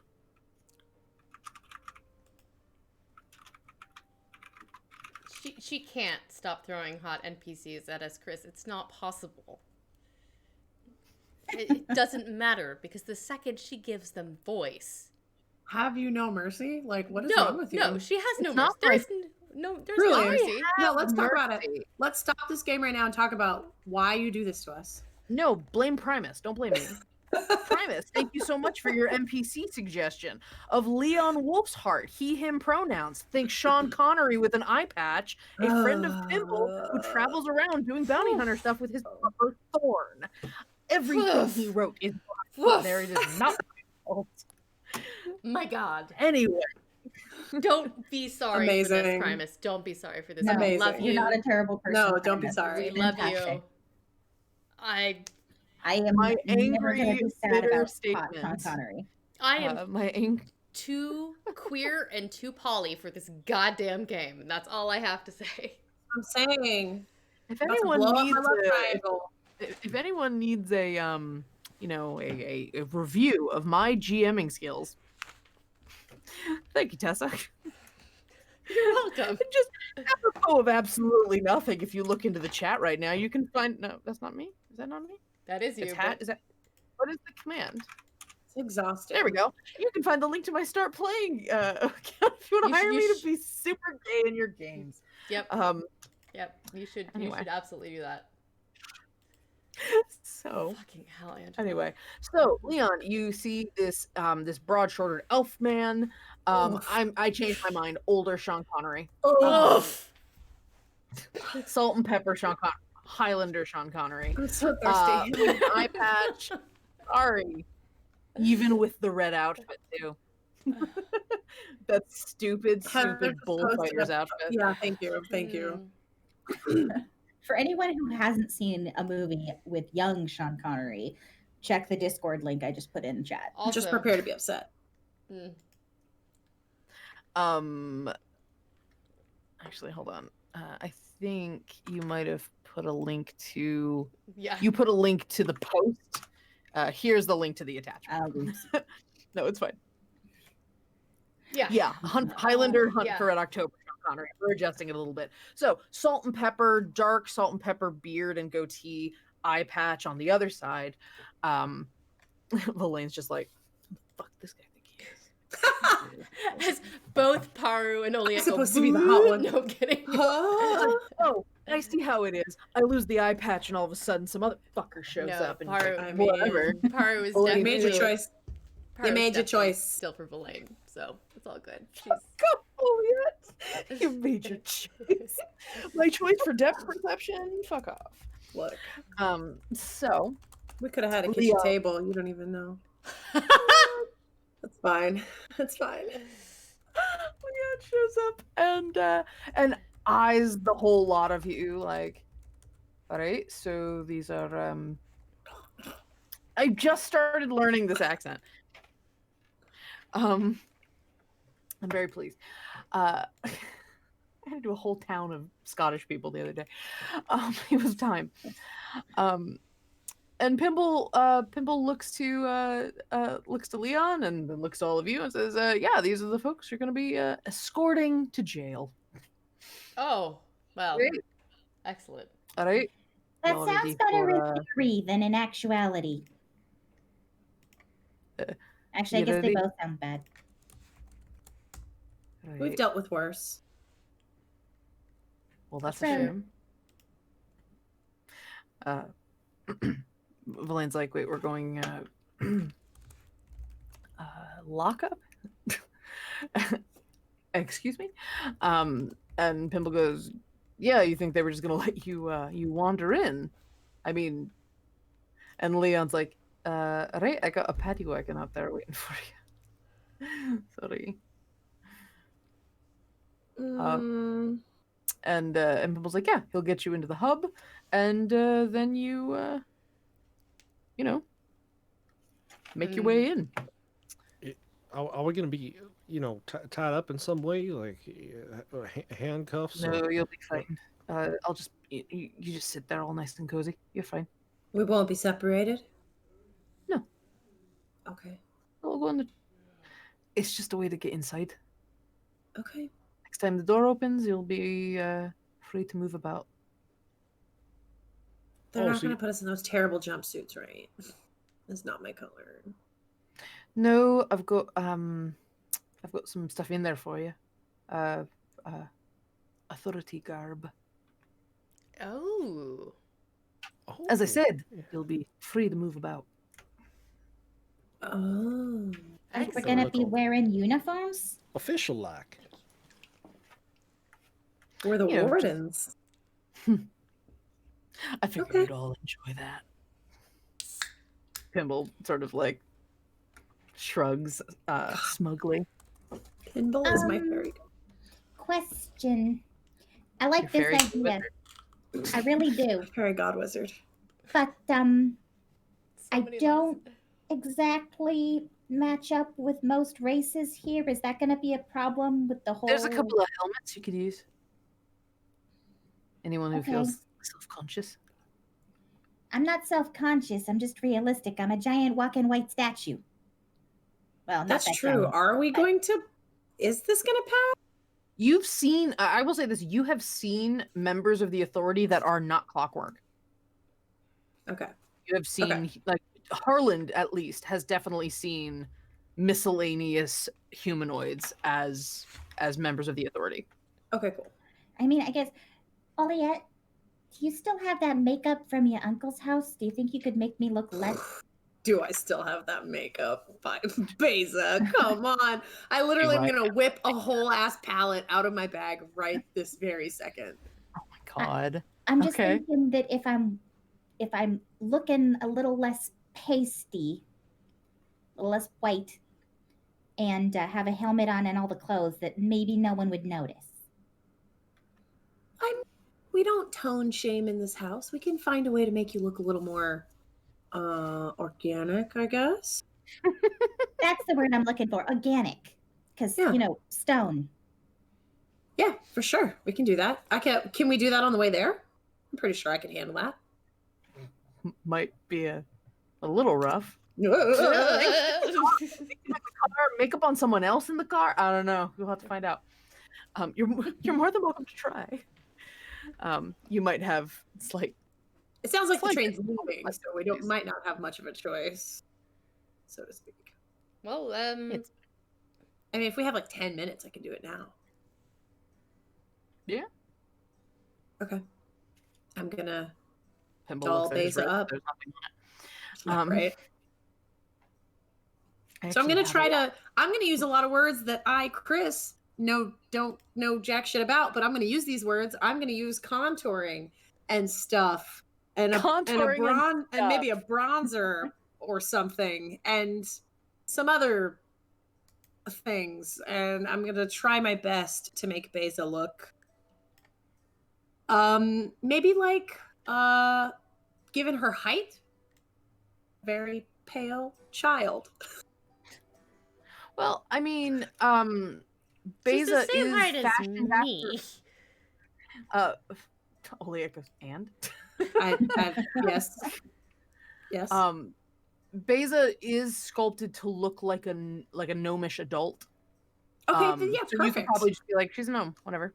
Yeah, got it. Just Got make it. me look skin tone. Yeah. Yep. All right, so go ahead and give me a. Are you proficient in disguise kit? Hey, here's the No? thing. No. Okay. Roll Here's the me thing. a. Let's. God, I wish I will probably be adding some custom skills for you all because this kind of shit. Go ahead and give me a.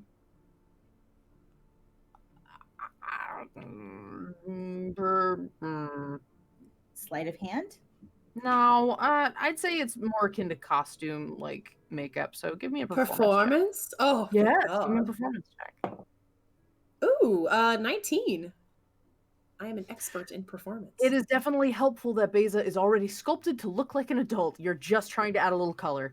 So yeah, you're able to add a bit of a skin tone, and some like a little bit of contouring to add. I mean, she's already sculpted with a bit of a cheekbone, and you're just adding the shading as needed to make it look more more lifelike or more like she is flesh and blood. Mm-hmm. So yeah, you are able to do that. You even add a little bit of makeup, like Beza, oh my maybe God. some eyeliner. Looking It's great. incredible. She doesn't have any pores, so it's just like You bitch. super smooth. How dare. How dare. I've created a monster. First the tutu, now the makeup. yeah, you're just like, Oh my god, am I still in the Sailor Scout uniform? I was gonna say we haven't actually. I don't You have think- not changed. because that's the same day. So all right, Forgot about that. amazing. Pimble's like, oh, she's like a mini you, Oliette. I know she's so cute. Paru catches Valaine's eye and is like, terror. Terror in her face. She loves You just watch Oliette. Blaine slowly pull the knife. Like she nods like yes. And so yeah, so you are so Leon's like, all right, shall we go? Yeah. Let's bring right. it on down. Onward. Sorry, I'm on break music instead of that's what happens when you go to random instead of just the music. I was like, I didn't recognize Leon that is song really from it. into Michelle Branch or whoever Yeah. the fuck that was. It was commercial free music. Yes. From artlist.io. Mm-hmm. So you are all guided out. Leon looks at the kids. Right, a little small, but relatively small. It's fine. There's a bunch of different sizes you'll be able to mix and match. They're taller than I And- am. And Okay, well, here's the thing. If they're a little small, then sorry, I'm just continuing the joke. That wasn't him. And you all head out of Pimble's place. Happy trails. Thank you, Pinball. Bye. Paru runs Later. over and gives him a quick hug, and then Okay. Oh, by the way, Hmm? and he slips a stone into your hand. Hmm? It's got a rune on it in like pink. communication Let me know when you get out. of the repository or of the wall. Of anything. Can Though, do. Once a day. So keep it in mind. How much? Once? Once a day. You got it. Okay. And Sending so yeah, so stone? you have sending stone. With a pink rune on it. Whatever, it's monogrammed with Pimble. Or it's like it says PR on it. Yes. Better than And- wow. Better than KY, yep. Way better than KY. KY juice you wizard. He's not sponsored. Wasted sponsorship opportunity. Wasted. You gotta talk to Kat. So Leon escorts you out. The clockwork wolf was just sort of like squatting at the door. Now it's just kind of like watching you with these little glowing eyes, like. Can I pet him? Does he like being pet? I don't know if he likes being pet, but can I pet him? There's like this little toggle behind his ears. Scooty. You hear this like, Oh like my these God. little like Oh, gears. Good boy. He's a good boy. All right. Enough screeches. Keep going. Button like whoop, and then back down and I heard screech. yes. Shh. I heard the sound of Paro giving someone else affection. I'll kill them. They will die. I think on the way out, I'll probably catch Harlan's pinky finger. Hold on. So cute.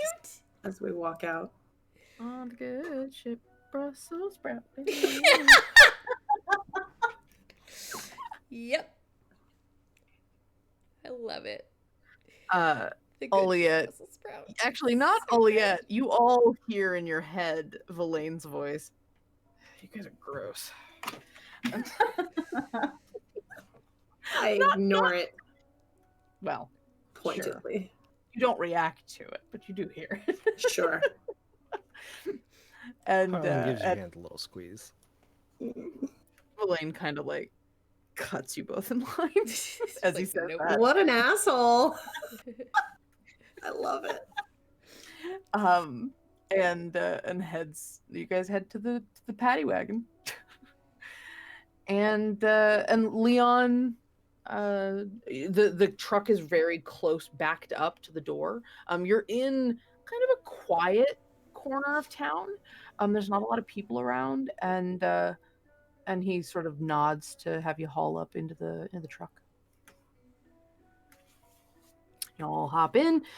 Takes a second for Nickit and Toshi. It's okay, I promise. It's not really something that I've voluntarily walked into. Oh, me either. Yeah, us neither. us either. Ah, Trust me.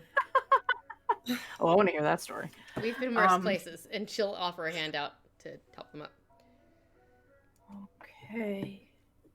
Toshi's the first one to take a hand, and then after Toshi hops in, Nickit just rolls their eyes and pulls themselves up.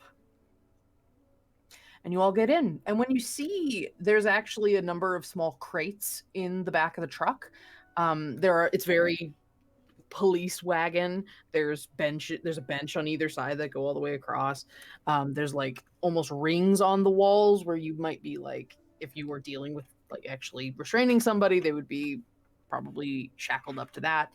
And yeah, so these crates are in the back, and Valaine heads to them right away, starts breaking one open, and there are uniforms inside. I believe we said they were blue or gray or something. We'll say they're like blue-gray. We'll split the difference. Yeah, they're these uniforms, very, very simple, very clean edges and everything. Like they're well tailored, but there's a bunch of different sizes. You basically can pick and choose what you need size-wise for pants and a jacket. There's a military jacket. And a couple of them, there are in fact some helmets. They are more like leather helmets. They're not like great, but yeah, they're there. I try to find one that'll fit over my hair. Oh god, I forgot about your hair. You have pigtails in stonework. Okay. I'll just use the Yikawa if I can, or have Valaine help me and cut holes into the leather. Yeah, go for it. I love I it. mean, put it to use, boy. All right. So you guys makeshift something for Beza that operates sort of like a helmet. But more importantly, just kind of gives some obscures her face a little bit. Valaine kind of looks at his hand and thinks for a bit, and he glances outside, kind of watches some of the pedestrians. And he picks one out, and he's watching very slowly. And as he does, you watch, like Mystique style, as he kind of shifts into a tan-skinned a human-looking man. Has a bit of a 5 o'clock shadow. Has both eyes are the vivid blue of the false eye. Awesome. That'll work. Pretty close. They're not too far off. It's a little less noticeable than his previous eye color.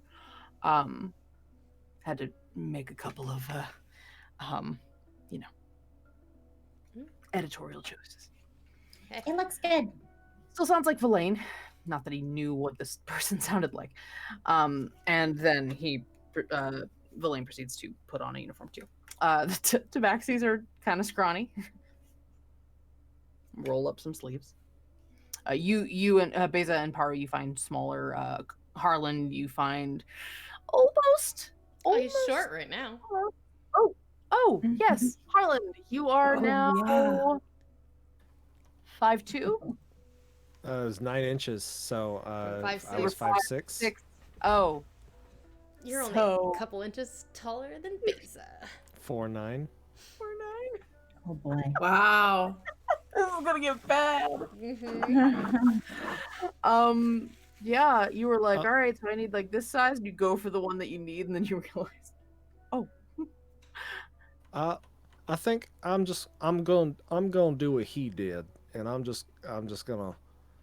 It like turns and like looks at Oliette, just like up and down. All right, that's how it's supposed to fit. All right, and then like uses disguise self to turn into like basically turn in like he's wearing the uniform appropriate to his size. okay, sure.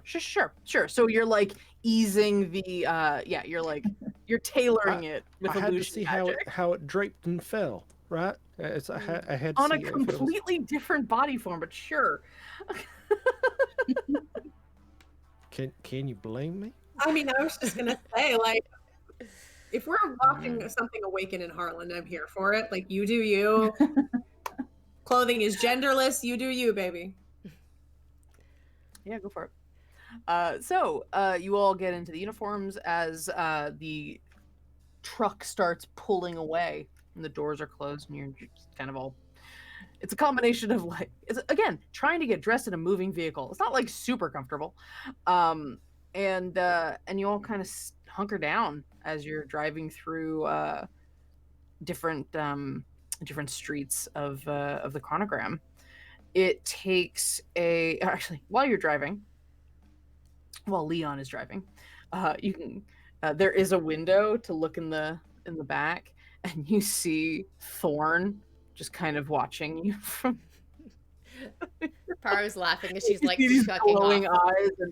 eyes, and you see like the tip of a clockwork nose kind of Hey, baby. sticking out, a little snout. Paru, do you just like? Oh yeah, she does. She's like, Paru gives no fucks because she grew up among mushrooms and nobody cares. So she's just like, Nothing is weird. Yeah, everything. Yeah. Yeah. She's just like, clothes off, whatever. Who cares? Yeah, Beza doesn't care. She was carved with clothing. You have clothing. Yeah, you're fine. You're just putting clothes over. Mhm. She probably so- puts her pants on backwards the first time because she doesn't know which way they're supposed to go. Beza, you're supposed to. I truly didn't consider getting naked in a moving vehicle as being part of what we were doing. That only just dawned on me. Yep. Okay, I will say this. Verlaine gets ready like a soccer player, like a girl soccer player. Oh yeah. Clothes The over. bra and then- through the sleeve. Yeah, pretty much. Mm-hmm. Yeah. Paru just And- like fully strips and then she gives no shits. Toshi's It'd like, be a lot hotter I if my think it's boyfriend like- wasn't the size of a munchkin. So it just, I'm good. Toshi's very like, oh, and Nick is just like, Sorry. it's fine. And as you continue driving, Oliette, you're kind of like sitting there listening to the truck's pretty loud. But next to you, you hear a voice. Speaker of spirits, speaker of spirits. Do you turn to the voice? Who Speaker of gave spirits, out my you have to help number? me, you have to help me. I'll turn. Who is it? Who is this? Helped you? Hold on. Who? Franz. Franz gave out your number. Thank you, Franz. You turn and you see a kind of a little more amorphous spirit. You can't really tell what kind of person it was, but it's very slender, big, glowy eyes, and it's just like, Secret Spirit, you have to help. You have to help. I mean, I don't have It's to. my unfinished business. You're the only one who can. Let's get it straight. You're kind of cute, but I don't have to. So why don't we start at the beginning? Please. There you go. What do you need? Okay, I need you to turn in my manuscript to the publisher, otherwise Okay. my future will be my whole life will have been meaningless. No one will see my work. No one will understand my genius. Okay. Okay. Where is it? Just tell me where it is. Rattles off an address to you, somewhere in the chronogram. You know I'm gonna change it and put my name in the foreword, right? Like, you know I'm gonna do that. You could add a dedication to you in the front if you would like.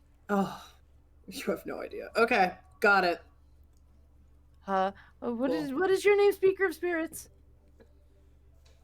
The bookkeeper. To the bookkeeper for aiding in the final production or publication of this great work. Yeah, I'll play with it. It's fine. Okay. Don't worry about it. You've got enough to worry about. I got you. I'm assuming he tells us what publisher too. Yeah, it's Donjon Publishing. Stop it. Stop it right now.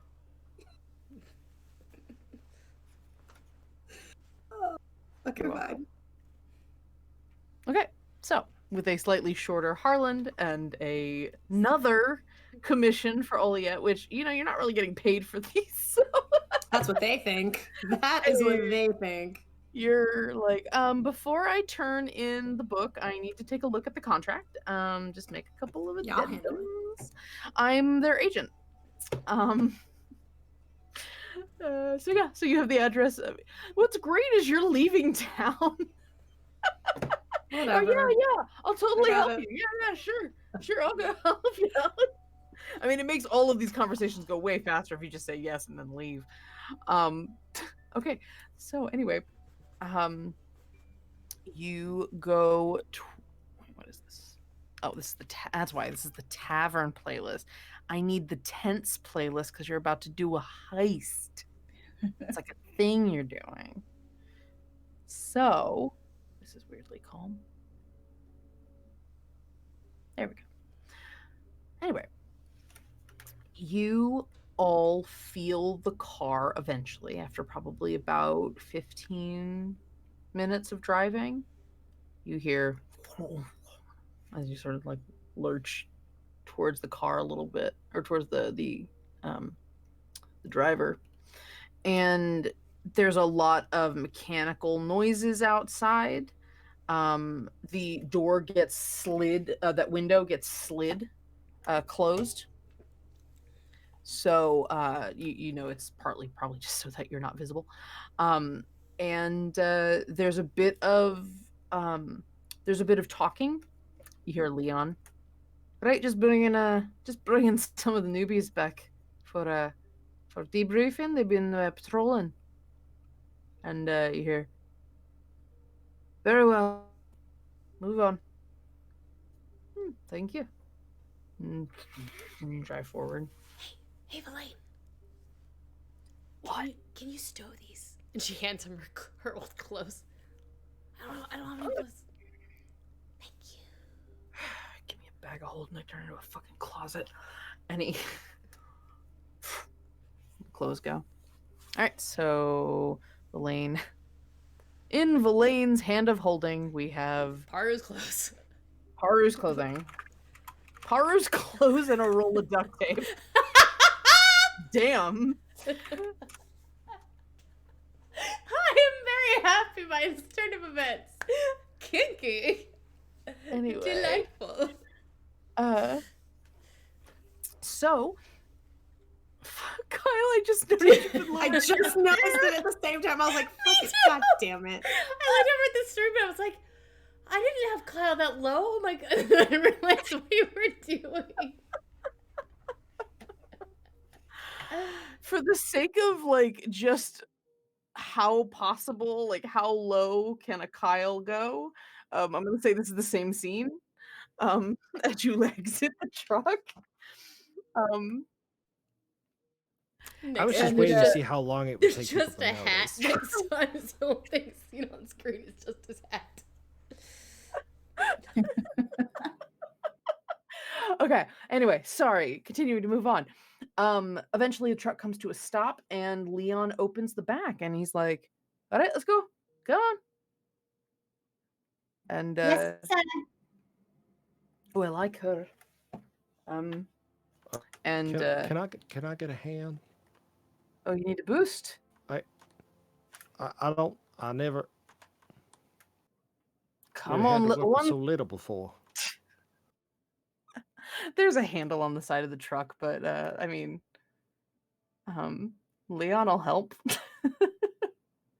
Your friends can do it. You can too. Come all on. right, Come on. Stop. Like a puppy at the vet. You can do it. Jump out Torm of the kind car. of like quirks, like and he jumps. Torm is jealous. And Leon leads you all into, you're in basically what kind of looks like a steampunk parking garage. It's a large sort of 2-story tall space where there are a bunch of these vehicles parked and what look like large automaton sort of things, but also kind of tank like. There's a couple of things that kind of remind you, Harland, of the parade. And he leads you into this large arched doorway, and immediately you're filled with the feeling of like air conditioning, like being in a office building kind of thing, like a whoosh of cold air. And this building is enormously tall. You're in the middle of you're on the edge of a large tower-like space full of moving gears and machinery, all polished to an obnoxious gleam. Around you, you see lots and lots of the residents of Mechanus. You see a lot of Modrons, different shapes and sizes, different numbers of segments, different numbers of eyes, arms, legs. You also see a bunch of humanoid-shaped figures, large clockwork suits of armor walking around. A number of officers that are dressed very similarly to you. And there are also what look like mages, maybe priests, wearing robes that are in this kind of dull, or not dull, sorry, the opposite of dull, sort of bronze-like fabric. And they're kind of, paying attention. Everyone's kind of paying attention to their own shit. This is a place where, again, everything sort of runs on a schedule. Everyone is going down the line of what they're supposed to be doing. Everyone's minding their own business. Everyone's got blinders on, which does serve you well, probably, in this circumstance. Yeah, part.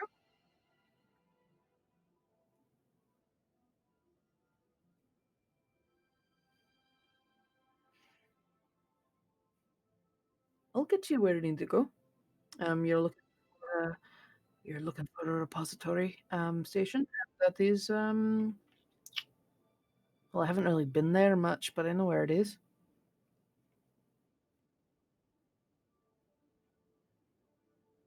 I'll get you as far as I can go without raising any suspicion. It's hard to poke your head around here where you're not supposed to be. So be quick. And Thank you. where's the metronome that heads out that we're supposed to? Do you know what that happens to be?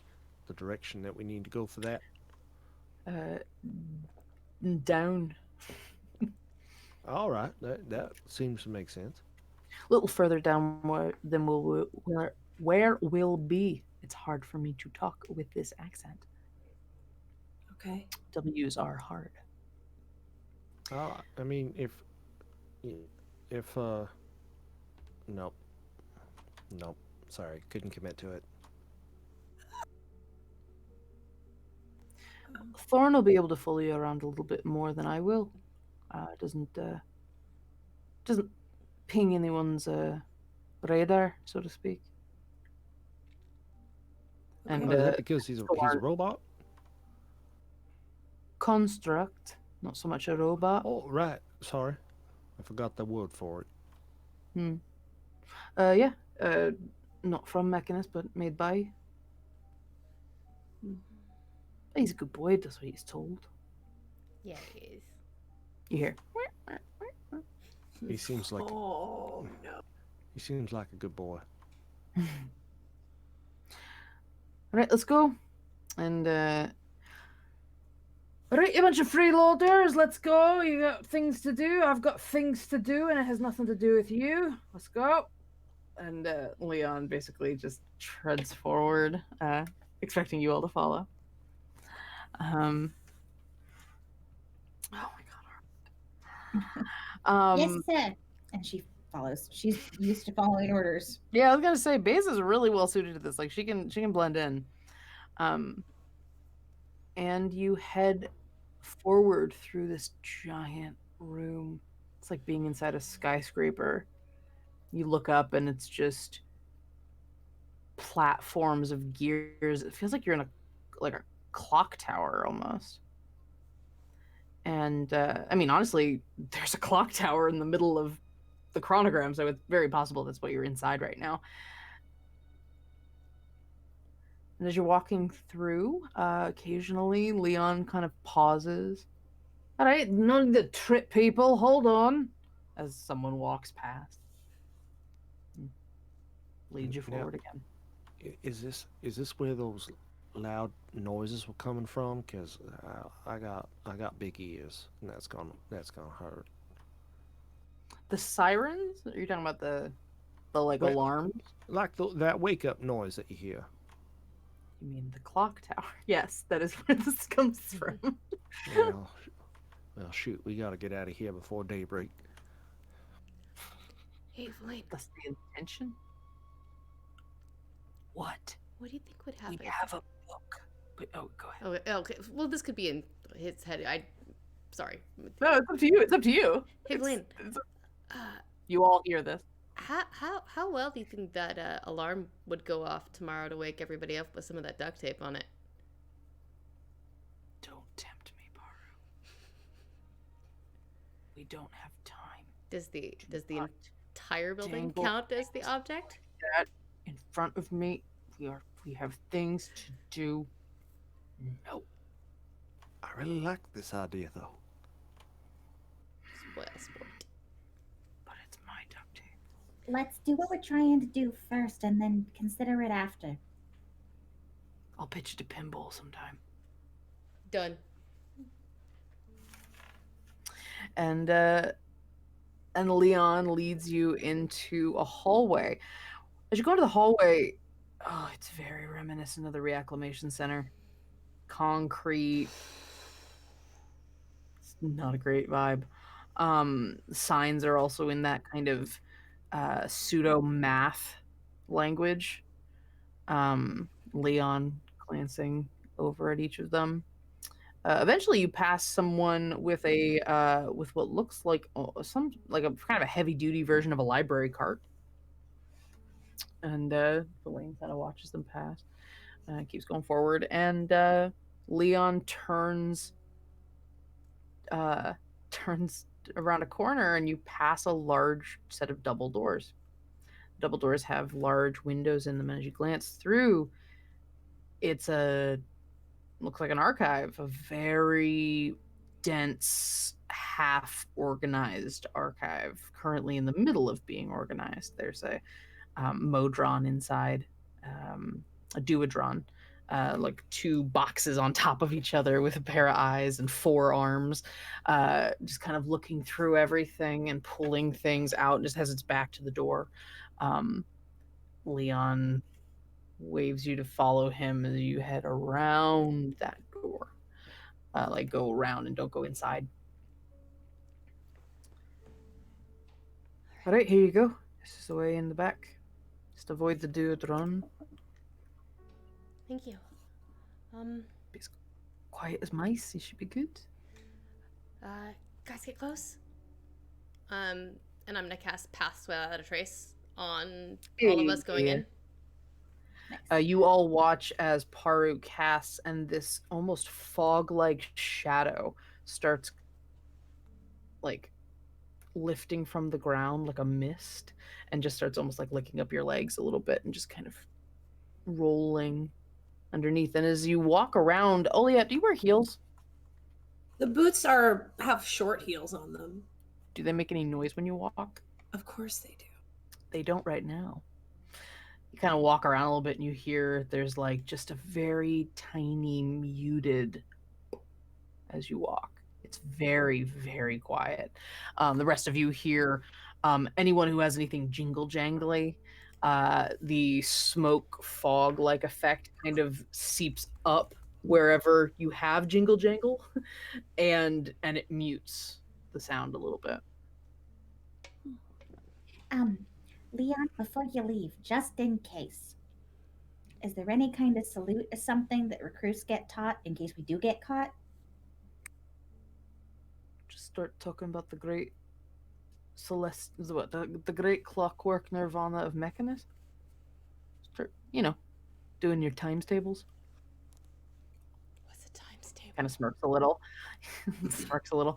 And goes, yeah, you got something. And I don't have anything planned. Yeah, he gives you like a salute that you can do, or like some sort of like typical like levels of officers and stuff, so you kind of have in your head how to talk to people. She practices whatever the salute is a couple of times and like thinks about it. Okay. Whatever the one in Galaxy Quest is. Oh god. I grabbed Thar's hammer, that's what you say. So you Leon says, Thorn will show you where if you come back out here, Thorn will show you where the metronome station is. Thank you. Yeah. You'll safe travels. Thanks for taking the time and the chance on us. Oh, Pimble, a few favors. Thank you. Keep yourself safe too. I intend to. Gives you all a little bit of like a half-hearted salute. As we're walking in, I want to try to start racking my brain for anything I might have read or any story I can recall about people successfully stealing something. But really, I'm just churning in my mind, trying to dig up a story that might help me later. You've never heard of anyone stealing anything from the Mechanus Authority. But I'll write my own story. Given what Pimble said and what Pimble sort of expressed, you wonder if that's ever something that they would admit to. If it's happened before. Okay. Mechanically, I'm pulling a story. Okay. Mm-hmm. I'm just letting you know that like you don't know anything in the actual history. Okay. Nickit, yeah. Your letters and stuff? To find if we're looking, Thuria? Do you know how to spell it? Yes. Excellent. Yeah. Right. Pimble said it out loud. I know how to spell it. Perfect. Wait, I can test something. Can I have a piece of paper? Sure. All right. So sets a piece of paper down and pulls out the quill, Mhm. and then says the word Thuria at the pen. I'm going to retcon and say you attuned to this while you were in Pimble's place. You have to talk to it for a straight minute to attune to it. So you had to talk to it for a minute. So yes, you're attuned to it, and you go Thuria, and the quill sort of, and then starts writing. You see Thuria. I'm sure that means something, but I can match pictures. I can find whatever this is, and I can see if that.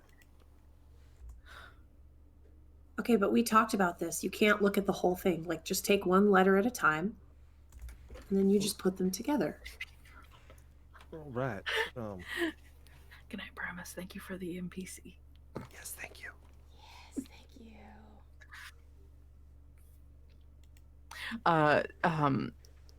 Toshi walks up next to you, Harland. You're almost to his height. I can help. I know how to read. Oh, my heart. I'll take all the help I can get. She's a good tutor, but I'm a little bit intimidated by her, to be perfectly honest. I totally get you. Yeah.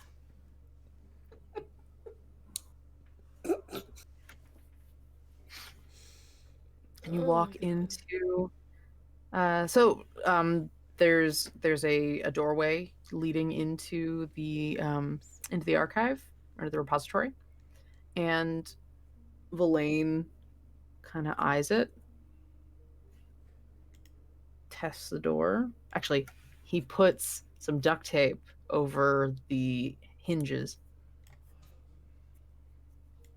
Then no noise, just kind of looks around. You hear you just hear the shuffling of papers from back the way you came, down the room, that is. And there's just floor to ceiling. You're talking 20 feet up, floor to ceiling shelving, papers, scrolls, books, film reels. I think in my head, I may have made a small mistake in making us very quiet, because I can't use my locate object for any maps. It's one or the other. I can keep you guys quiet, or I can use my spell to try and find it fast. How about the quiet gets us all into position, then you drop it, and then you search. Sounds so good. that we can all be in the room and be quiet. Sounds good. Okay. Nickit and Toshi have already kind of like slipped ahead of you, and they're fucking silent. Like, you guys are quiet, they are silent as they sort of slip through. You watch as Nickit starts climbing one of the shelves, just like. I was going to ask if it's the shelves, are they all the way to the ceiling, or they're just really high up? Like all the way they touch the ceiling. They look like they're probably bracketed or built into the walls. Okay. And this is a dense space. This is like Hoarders Mechanist Edition. There are stacks of papers and drawers of things. It's just there is no order here. This is like the dumping ground before things get put in order, which you assume is what the Duodrone is doing.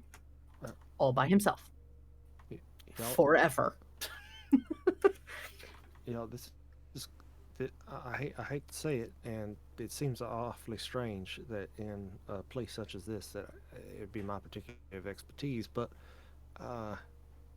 you'd lean into the chaos a bit, couldn't we? Because this place is pretty haphazard, I'd say. Can we do it silently? I don't know. Suggesting exactly. I got this thing that I can kind of tap into, and sometimes I can make stuff happen that doesn't normally happen. It's just things tend to go a little bit screwy after I do it. Maybe for an escape plan? A But we diversion? gotta find it first, right? Yeah. Well, how how big is this space? Does it seem just massive, or does it seem like it's No, a it place doesn't where we seem- could spread It out? A little? doesn't. You could. Okay, so there are lots of like narrow aisles with the floor to ceiling shelving. You think this is like, trying to give you a good square footage concept. Let's say it's like 20 by 20 feet. But like there's lots of aisles in it. It's a kind of slightly closed space. Okay. And you do hear the Duodron sitting and sorting things at the front of the room, but like you're a- all kind of in the back of the room. Like and a used bookstore, pretty much. Yes, very much like a used Yeah. bookstore, but just a little more like a storeroom and an office kind of vibe. I was asking dimensions because I was going to stay central so that everybody stays within 60 feet of the book. But if the room is small enough, then it sounds like I can, the room is small enough you can stay within 60 feet. Okay. Awesome. Perfect. Which works for the Pass Without a Trace, too. That means I don't have to stay central. So, awesome. Correct. Okay. This is just, it's not that it's big, it's just there's a lot of shit in here. Yeah. And you are in very close quarters with this Duodron. Yeah. So you have to keep a low profile. And yeah, so Nickit is just quietly scaling the bookshelves. Toshi also climbs up, but you watch as he kind of leans, he like pulls some books out of the way and he's kind of peeking up. It kind of feels like they've gone into their traditional roles of Toshi as lookout and Nickit as the one trying to nick it.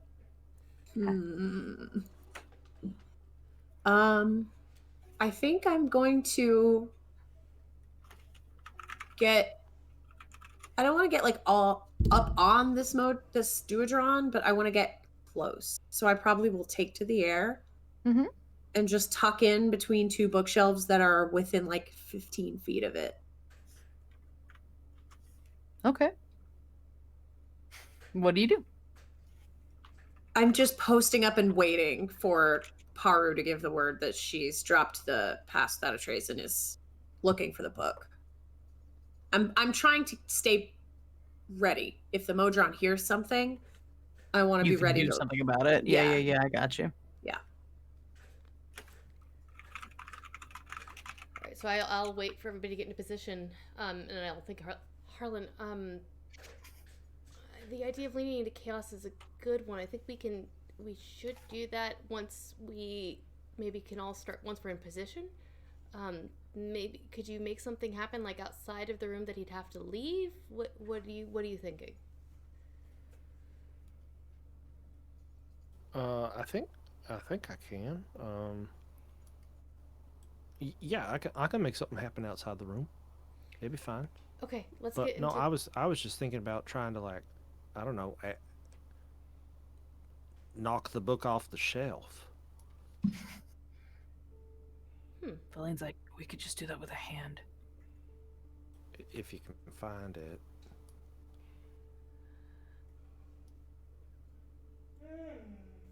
Oh. You talking about? You taking the piss out of me?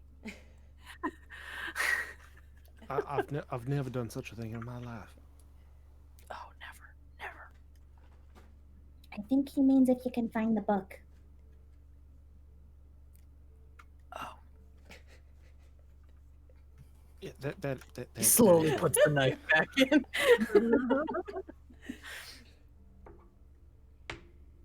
Okay.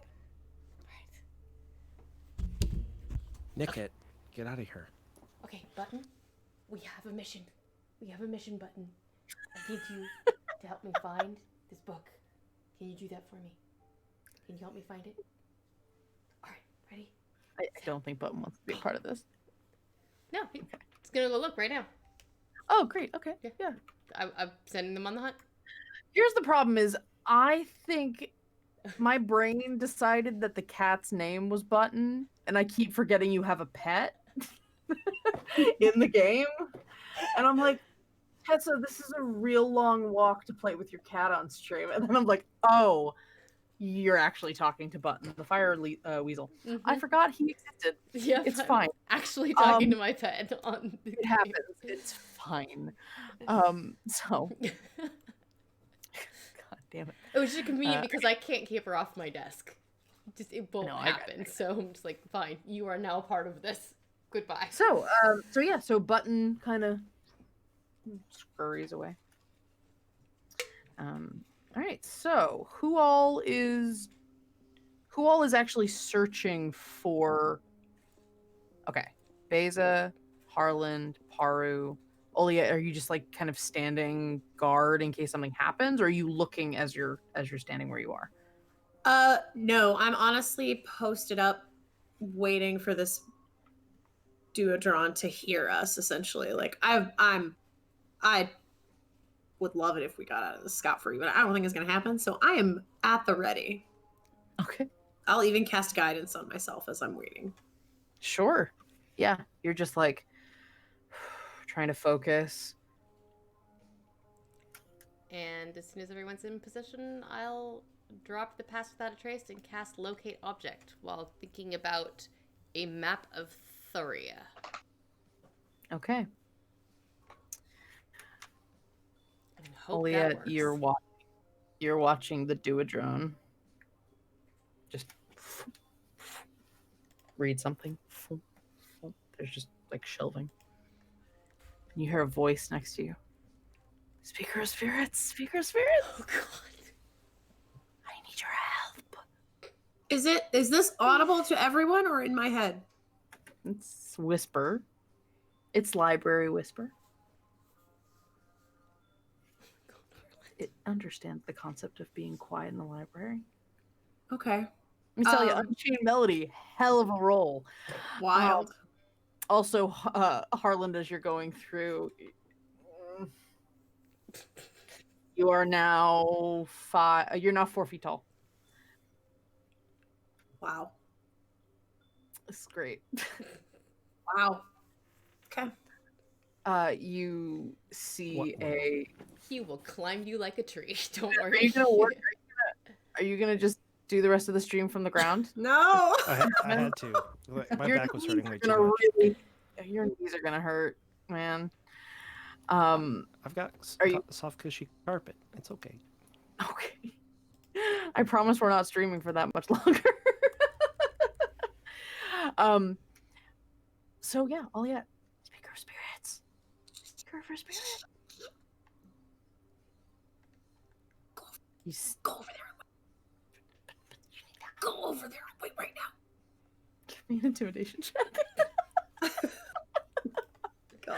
Oh my god. Okay, let's see what intimidation. Yeah. That's a 15.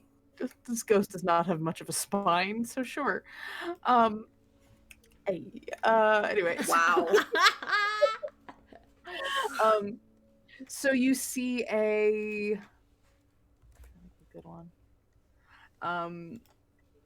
You see a little fuck, I'm trying to think of a good one. Oh, you see another tiefling, kind of a little slight young woman who has kind of almost little moose-like horns.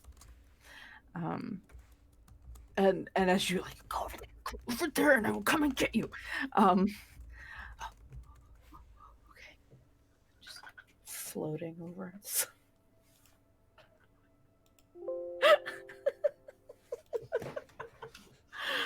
All right. Paru. Mm-hmm. You're searching.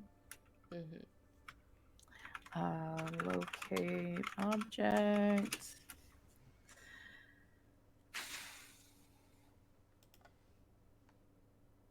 Yeah. Okay. So you cast locate object and you feel like your head is slightly magnetic or something and you're kind of like pulled well, first of all, pulled straight towards a bookshelf, but you sense that it's several feet beyond the bookshelf, so you go around. Okay. You're not physically being Yeah. pulled. You just feel it. It's like a little bit of a tension in the head, in front of your head, kind of like telling you to step forward. So yeah, she's going to be very, as quietly as she can, make her way in the direction of that pull. And she just like is trying to channel all of those moments during her demonstration, where that was the whole point with making the vines and then finding the random objects that had been put in with the location spell. She's just trying to channel that and being as quiet as she can. Okay. And yeah, you're give me a stealth check. Okay.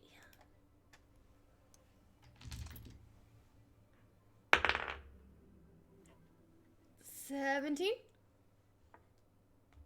Okay. Oliette, you're trying to focus on the Duodron like this fucking spirit. And you see out of the corner of your eye Paru start to move with purpose. And you glance back at the Duodron. Does not look like it notices.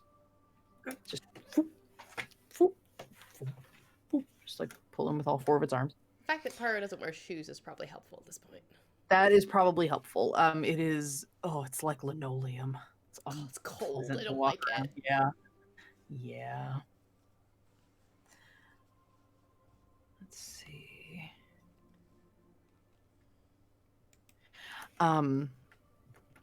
You. Let's see. Beza, give me an investigation check. You and Harlan both, as you are also searching.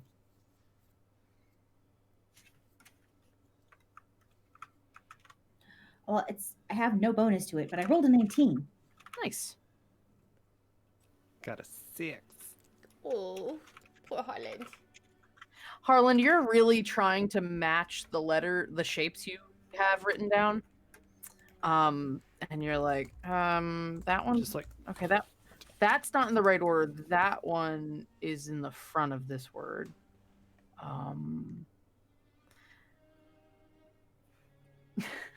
And Toshi's not there to help you. Yeah, so you're just kind of wandering through. You do find some books that have pictures on the covers. So that offers you a little bit of comfort. There is one that has like a dragon on it, and there's one that has it's actually a little girl riding a dragon. You think it might be a children's book. yeah, we'll pocket that one. And you also find a book that you are very concerned about at first. It's near the book with the little girl on the cover. You think it says Children's Resurrected Works, but you realize it says that's not the right letter. You sound it out. It's Children's Resurrected Works. And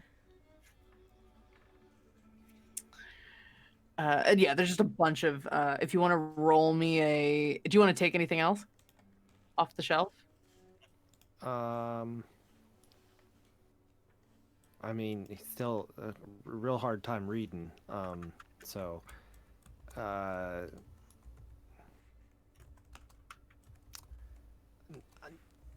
that maybe that one, but nothing really else. He's trying to focus on getting the matching words or the matching letters on his sheet. Okay. So you take Children's Resurrected Works. I'll keep that. You do watch Villain kind of checking through, finding a large like stack of big, what maybe look like maps, and they're big pages, and he's just kind of like it takes so long to kind of like glance through them, but you watch he has the knife out, and he's just kind of gently peeling pages, watching like very carefully. And Nicket is just up top, and you watch her just pocketing stuff. Nick it. This way. This way. And she starts. They start carefully moving, like just kind of basically making their way around at the top of the bookshelf. Because I don't know how high up it is, and I'm short. Sure. So that's why Sure, I'm thinking sure. directing Nick it, since she's climbing around, is probably that. Since they're climbing around, it's going to be the easiest, just in case. And they're And yeah. quietest, as far as I can tell. So you're following, and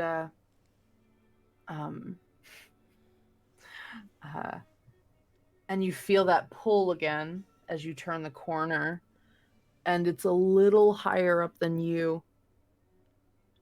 There's a stack of scroll, like look at map cases, like leather scroll shaped cases. I have a question for you. Yes. I don't think it says if I wild shape, do any concentration spells that I have go away, or can I continue to follow it in a wild shape?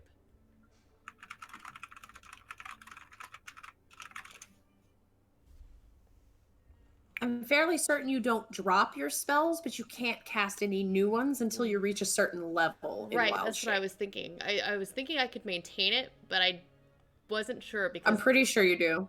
Because a lot of people will pass without a trace and then wild shape into something. Yeah. But Yeah. I'm pretty sure. I don't know.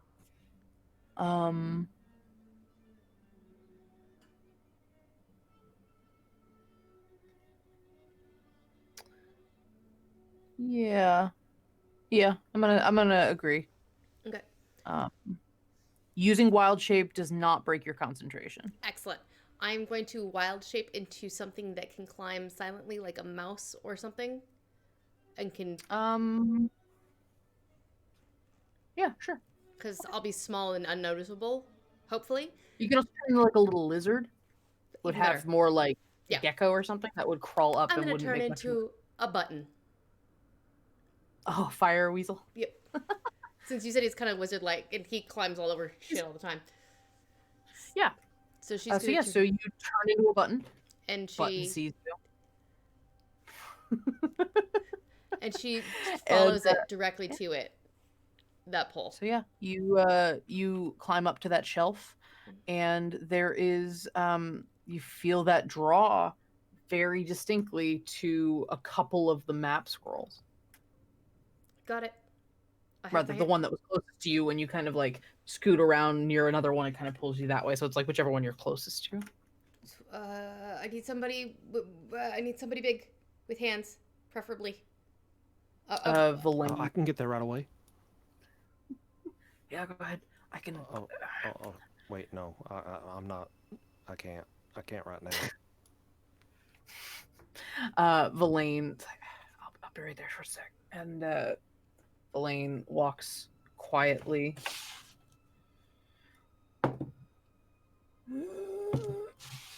It's fine. It's fine. We have free roll. I do have a reroll. I'll be nice. Same fucking number. The dice decree it. Mm-hmm. Yeah, apparently. And Valane starts heading towards you, and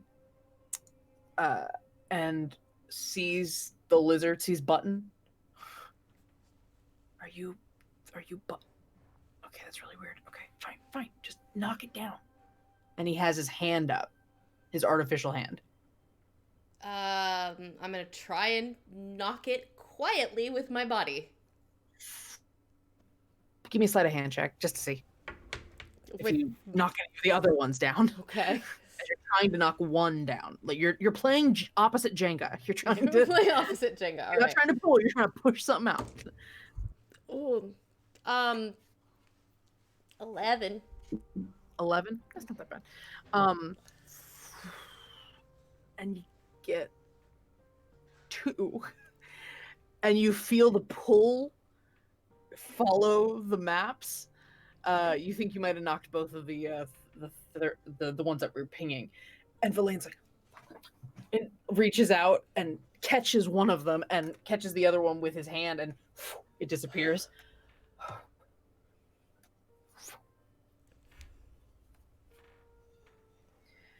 All right. I've got 2. We'll sort them. We can sort them out later. And we got another roll. Oh Another God! Oh God! fail. Oh God! No! Oh What God! is it? No! Beza. And just to make it interesting. Huh. Oh no. Oh, that's not good. Sounds promising. That sounds great. What is it? Fantastic. Hold on. Oh, lordy. Lordy Lou. Hey, chat, give me a woodland animal. Squirrel. Oh. Squirrel. Beza, roll me a d20. Oh my God. No. Oh my God. Harlan, I guess we're leading into the chaos. This is how many woodland creatures don't show up, right? 7. 7. Beza, you pull a book out of the shelf. You're Alora like, "Ooh, says this chipmunk. Chipmunks. Okay, that's close to a squirrel. And Beck says deer, so make your choice. I'm gonna go with squirrel chipmunks. We're gonna go with those. Beza, as you go, oh, an atlas. That sounds promising. And you start pulling a big atlas out of one of the shelves. And as you pull it down, behind the bookshelf, or behind the book, 7 rodents jump out near you and start basically like jumping on you and like being near you. Yeah. So give me a give me a charisma save to keep your cool. Oh, that's not my good stat. Well, let's find out what man. happens. Oh. Chittering in a most agitated fashion. What'd you roll? What'd you roll? Do you need to re-roll? Do you need to re-roll that? Beza, you got a lot She of re-rolls does. tonight. Re-roll that? I should probably re-roll that. Yeah, why don't you re-roll that? Oh God, what was it? Does it have a single digit? Why don't you re-roll it? Why don't you re-roll that? I'm going to re-roll that because the first one was a 1. Yeah. Yeah. Go We figured. re-roll We that. figured. The second one was a 15. Okay, that's better. So you're just trying to like gently move them, but they're going all around you.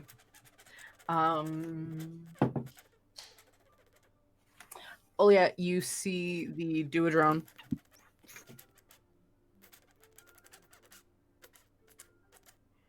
Thank you for continuing the noises. You're welcome. Hello? Can I throw one of the chipmunks in his direction? I'm gonna take a little bit of editorial license here. Give me a ranged attack. You're not proficient in chipmunk, but go ahead. Okay. You owe me a unicorn!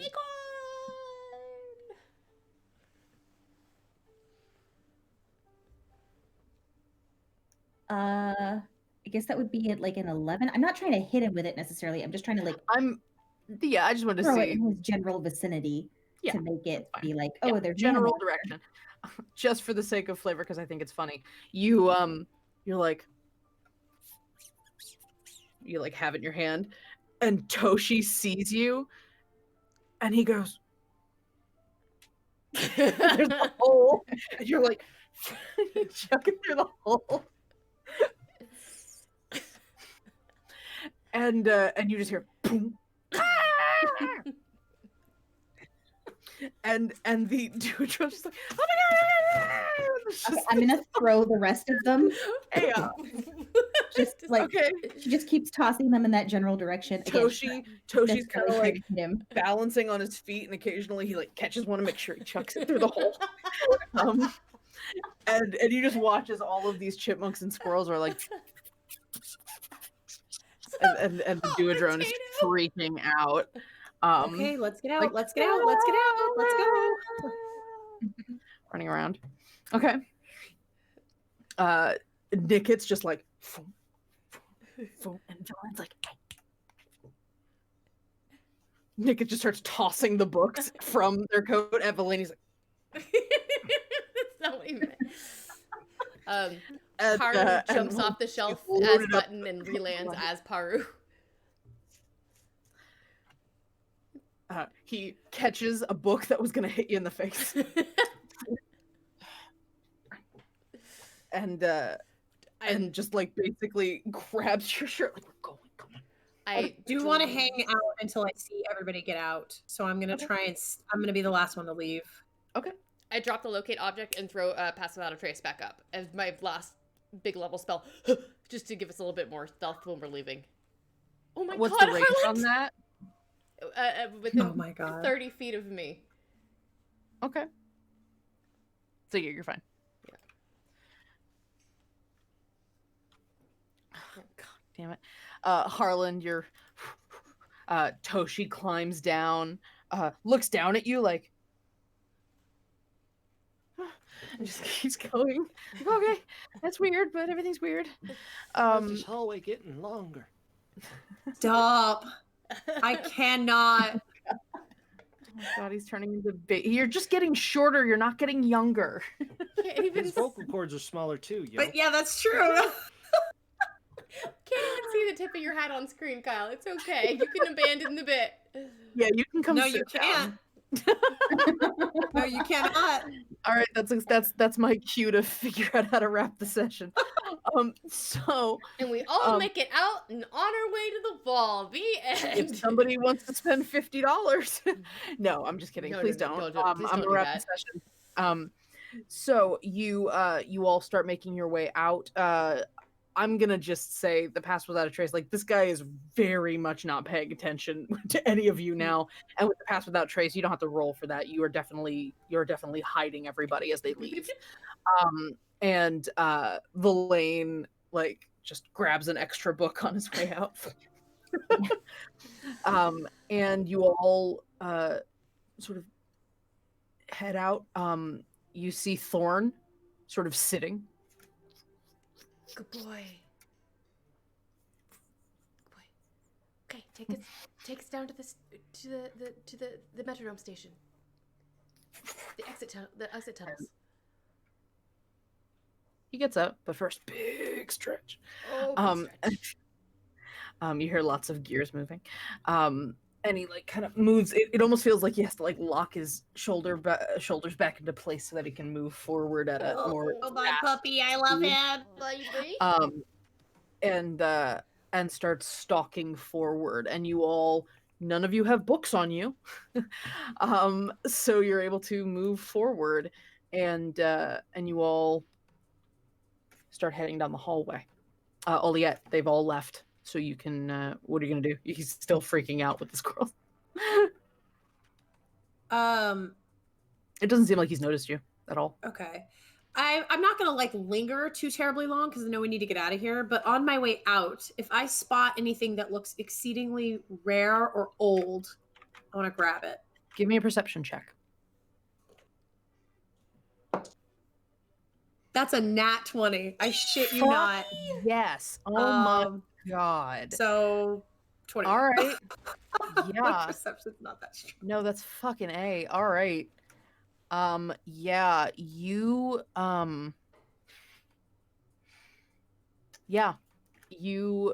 like kind of glance on your way out, and there's a big stack like where Villain was looking. There's big, thick books, like this thick books. And you see one. You have to grab it. You don't even see anything specific on the writing, but you see it and you're just like, yeah, I need that book. And there's just something in the back of your head, and you grab this thing that you have to hold it with two hands to pull it out. It's incredibly heavy. You don't even get a chance to really look at the cover, and you book it out the door. Can I like shove it in my jumpsuit or something? Well, I was gonna say Villain sees you, like glances back and okay. sees you, and is like, and he comes forward and he goes, "In right here," and he takes the book. So Man, handy. Fucking street magic. I'd clean. And you all start heading back. Fucking Harland. And so you head down the hallway, covered in this sort of cloak of shadow, and Thorn is just looking. He looks both ways before he crosses the street. So good. And starts heading down a stairwell. The stairwell opens up into an open stairwell. Ooh. It's a spiral heading down. It's very noisy. There is a lot of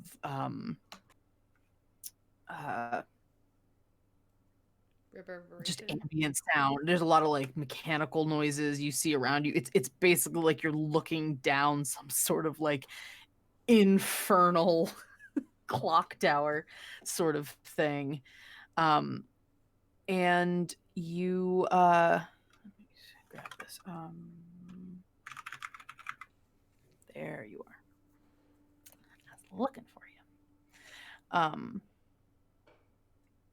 And as you are heading down, everybody give me perception checks, because you're all trying to get the fuck out.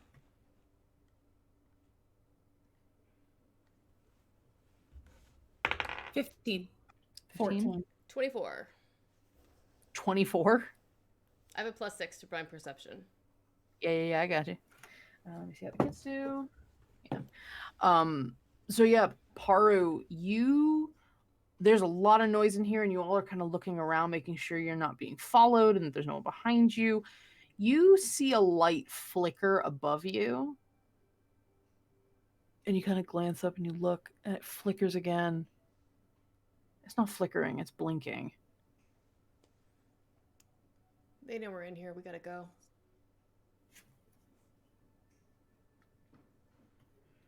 Like now. All right. Verlaine Okay. starts booking it. The kids start booking it down. Mm-hmm. And you're heading down this spiral staircase. I'm assuming it's like some sort of camera or bot watching us go. It's kind of you all hear in your heads a very loud, very computerized sort of voice. What is your purpose here? Halt. Wait for appropriate authorities to come retrieve you. Our purpose ain't none of your business. I'm so sorry for the peeking in the microphone that just happened. I did not realize I was that close, and I died. I'm sorry. I'm so I sorry. can confirm it does in fact hear you, Harlan, despite how small and quiet you are. My God. Roll perception for the and Paru, or the rest of you like those of you who might have glanced up and noted, you see the blinking kind of get a little more frequent, and the eye turns orange instead of like a neutral yellow and starts floating towards you. Hey, Villain, you think you can duct tape that thing? It's flying, and we're on a... Give it to You just me. it's a drop. And he has the roll of tape and hands it to you. Okay. Yeah, I'm gonna take it. Oh, yeah, take just- off. Take off. Yeah. Yep. Okay. Yep. So what do you do? Yep. I'm going to. How far is it from us when we're seeing it? It is up maybe 40 feet up from where you are. But it is coming towards you guys. Yeah, so it's yeah. floating. I want to fly. I want to start to move up in that direction. And then as I get into the air, I want to misty step until I'm gonna appear right behind it and just like slap a piece of tape on it Okay. And all of a sudden, all the whirring, all the sound, and everything just goes quiet. It turns around at you. In my head, I'm like, keep going, keep going, keep going, keep going. You watch as the you hear Verlaine. What the fuck are you doing? Go. And you, as the eye turns around, you watch the light from the eye go blue. And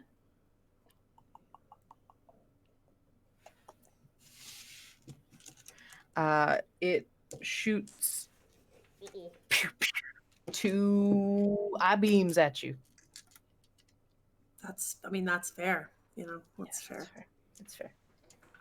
And my shield's not done. God damn it. Okay. Give me a Constitution save. Oh fuck. As one of the rays, just lightning. Con save? Oh, cool. Because I'm very good at this as a bard. 11. Oh shit. Do you have 3 rolls? I You do. want to reroll? I don't like that the DM is asking me if I. Yeah, I don't either. If you don't reroll, you're going to get hit. No, I'm not going to reroll. Okay, you take 22 lightning damage. Oh, nasty! Yes. Whoa. Oh, Give me another. I Give me am another out of Constitution second save level as the spells, second. my friend. So Give me another Constitution save as the second beam hits you. 14. Oh, you just made it. Oh shit. God. Oliette, as the second beam, you're like point blank with this thing, and as the second beam washes over you, there is a moment where every muscle in your body feels like it's seizing a little bit, and you drop a couple feet before you get back like your full mobility. Okay. You feel like if you hadn't fought that off, you might have just froze and Plummeted started from the sky. plummeting. Yeah. Okay. Yeah. All right. Okay. Wow. The DC was 14. That's amazing. That's very good. Do I? Okay, go ahead. No, it's still up. It's like I'm going to It's not making noise. It's going. It'd be very intimidating if it wasn't completely menacing. quiet. I'm going to just back up. Like, I realize I plummeted down, but I want to back up like 5 feet, and I want to right above this thing cast Cloud of Daggers. Okay. We're gonna really quick go into combat music. Oh god. Oh god. This is gonna be like, I think this is gonna be the wrap of the session. So we'll see how this goes. All right. So, Cloud of Daggers. What do I have to do, if anything? Nothing. Whenever it starts its turn, it's going to take some damage. Oh, gotcha. This is just a back and forth, so we're not going to bother with Yeah. initiative. Right. Okay, so then it's going to take damage. Yeah. It's going to take. Ooh. It's going to take 12 points of slashing damage. Okay, cool. Get it. All right. And it is falling straight down. So okay. Yeah, it has to move out of the way if it wants to. Anyway. All right. So yeah, it'll like. I'm also trying to get out of here. Yeah. So Ouch. you're gonna move then. I'm gonna just keep going. Boop, boop, boop, boop. I assume we all saw that damage that she just took. Yeah.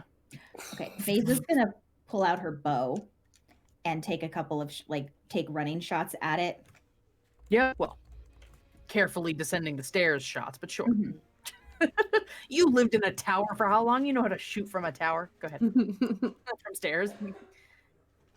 Give everybody a chance to do That's a something. 25 to hit. That'll hit. Yeah. That'll Do hit. it. I'm basically 6 damage. 6. Okay. kids, go, go, go. And then I'm going to run. Is there any way I can reach Oliet and touch her? She's like in the air. The best I'm gonna be able to do is as she's rushing downward. okay. Then I'm just gonna healing word because it's the best I can do, and I can only do it at first level. I'm so sorry. I mean, this Better was than my nothing. bad choice. Yeah. So You don't have to say sorry. So she casts healing word. I look pretty fucked up. Yeah. As a note. 7 points. just Fucked up. 7 points. 7 Okay. points returned. I'll take it. And It's like you hear Pimble. If you'd taken that potion.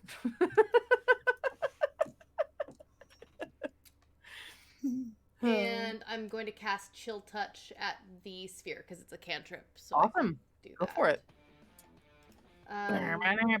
Sorry. It's a little really I'm raucous and out assuming of place. 10 doesn't hit. Nope. Okay. 10 does not hit. Shit. So Okay, that go. you just that claw just sort of like coalesces and shows up and then makes a swipe and misses the eye as the eye continues following Oliet downward. Harland, wherever you are, do you want to do anything? Harlan will. The walls are made out of concrete, right? Here it's more metal than concrete. Ah, dang it! You had to do that. All right. Sorry, you're in the middle of a clockwork like hallway. Quite all right. But there's probably some dust in that hallway, yeah? Probably. So Harlan is going to kind of clap his hands and shake some dust off of himself and then grab a pinch of it and rub it between his fingers and then blow on it towards the floating eyeball thing. Okay. And a dust devil forms around it. Nice. Yes. Okay. Awesome. So needs a strength save, DC 13.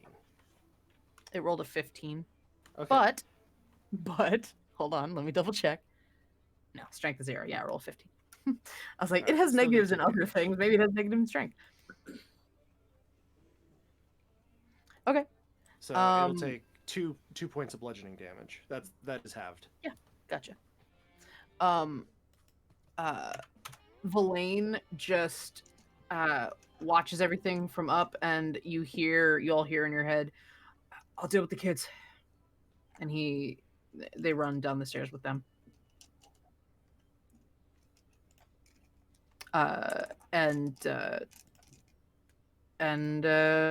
See, the eye. I guess the eye acts again, or just oh yeah, you acted first.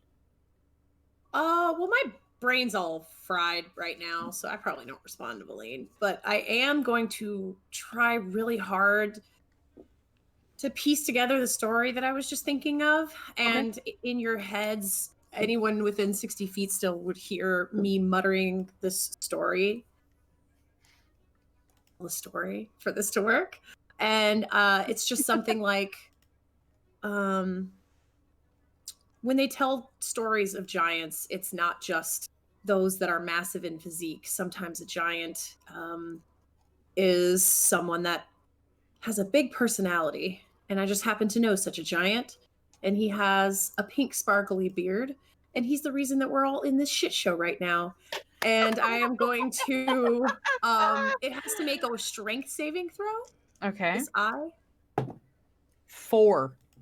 Oh, it fails. Okay. Darn. Oh no. What Oh happened? no. So it takes Oh no. oh shit. It takes 8 points of force damage Okay.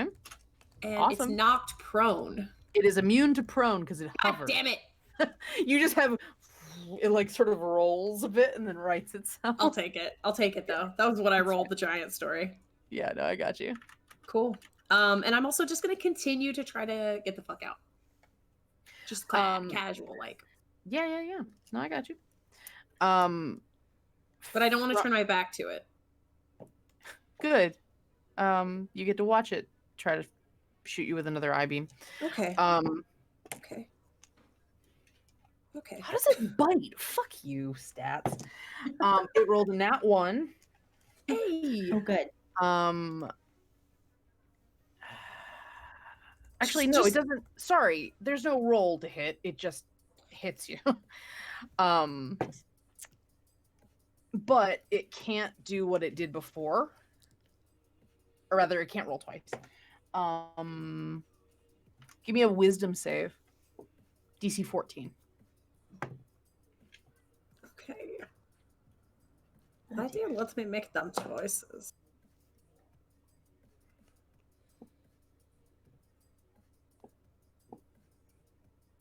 That's an 8. 8. We have rerolls. We have rerolls. Well, you know what's great about this? You're already kind of afraid of this thing, so being afraid of it again doesn't really do anything because you're running away from it anyway. That's fair. That's So fair. you are frightened of it for a minute. Okay.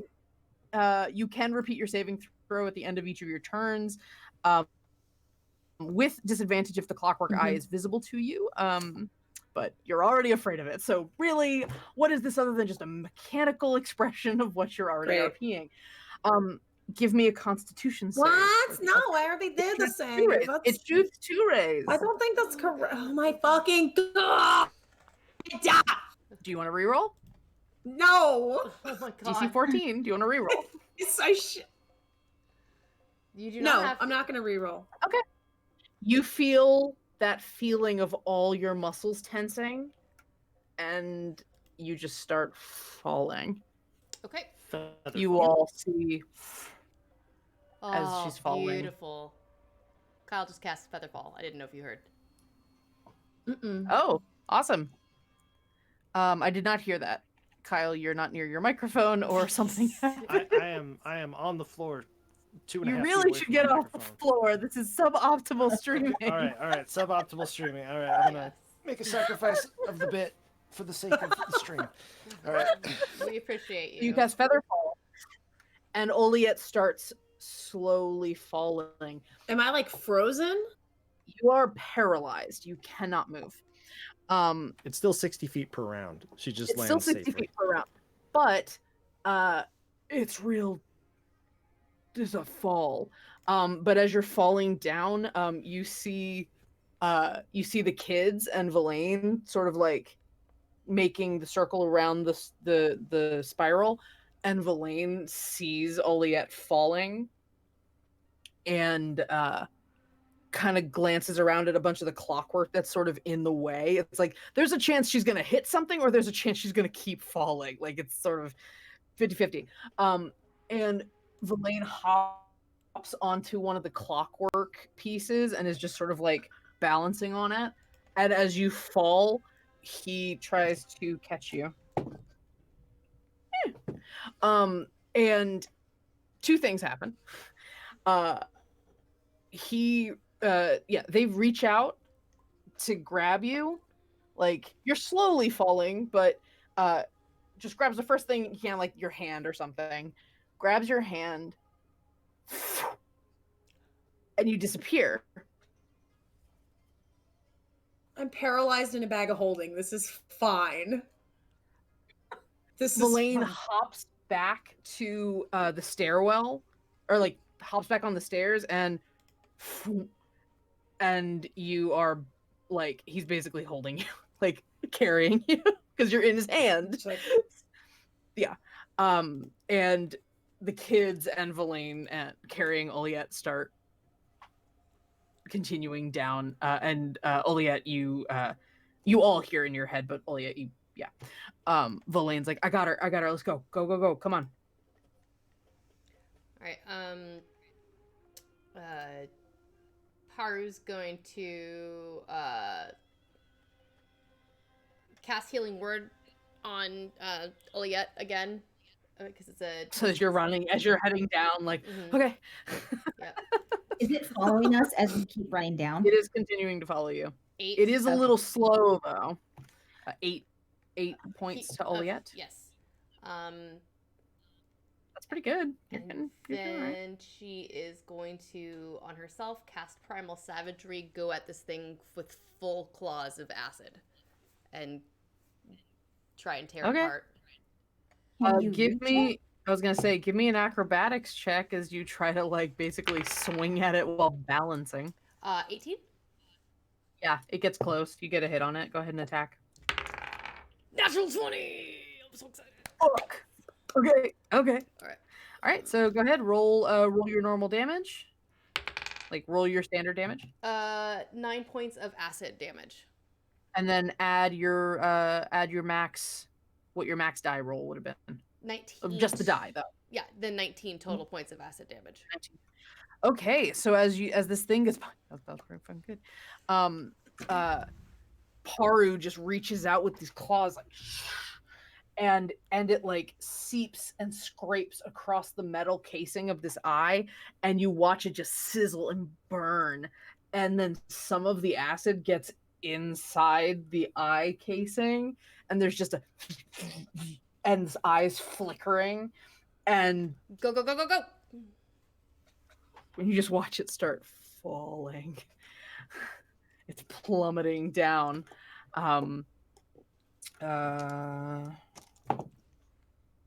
Straight down. But it's silenced. Mm-hmm. Yep. Just a smashed explosion, and the only sound you hear is the sounds of the pieces hitting the walls as they disconnect from the creature, and it's just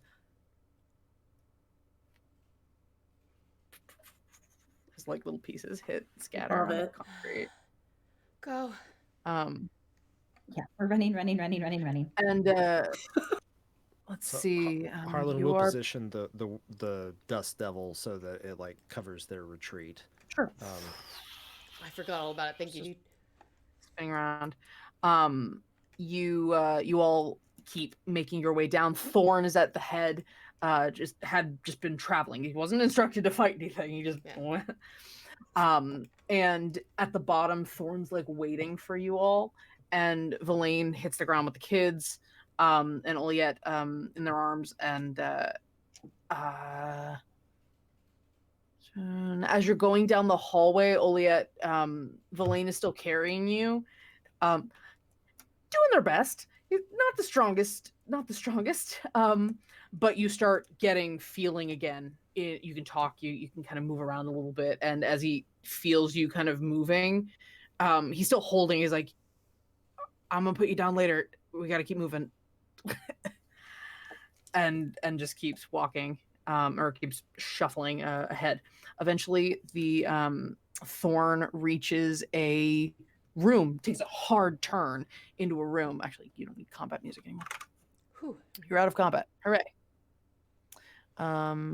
But Thorn makes a hard turn, and you're in a very small version of what would be a metronome station. There is a very small platform, a open, I don't know, it's probably basically a single car.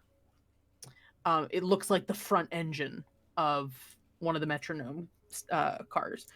And Thorn just kind of slows down, kind of clacking against the ground, and then just makes a sit and just watches.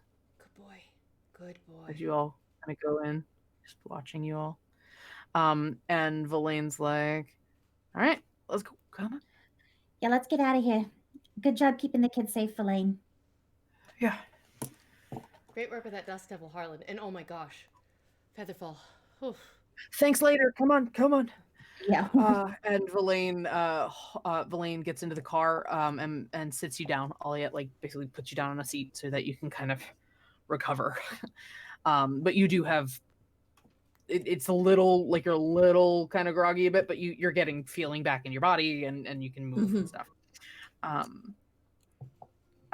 You have a bunch of controls in front of you. All of you, whoever wants to go ahead and control things. And Verlaine kind of glances at the controls. I could try. I've driven things before. I can't reach right now. Okay. Oh my god, yeah. Harland, you are 3 foot Oh my god. 3'1"? Three. No, you were no 4 foot. 3'3". Yeah, you're 3'3" right now. Still taller than Paru. Amazing. Oh my And God. Besa. Are you both seriously shorter than 3'5"? I thought you 3'3". were like. I am Oh, wow. 2'9". You're a I'm 3 goblin. feet. Oh my God, they're so. Oh, that's right. Beza is a miniature. Yep. She's actually a small Goa. So yeah. Oh my God, they're so Amazing. tiny. And Yeah, Nicosa and- are canonically smaller than their racial counterparts by several inches. Incredible. So, Before Verlaine, I'm going to grab their hand and cast guidance because I don't have the wherewithal to help any more than that. I just kind of squeezes your hand a little bit and then sits back down. And okay, great. Gear goes forward. All right. Any sort of fiddling.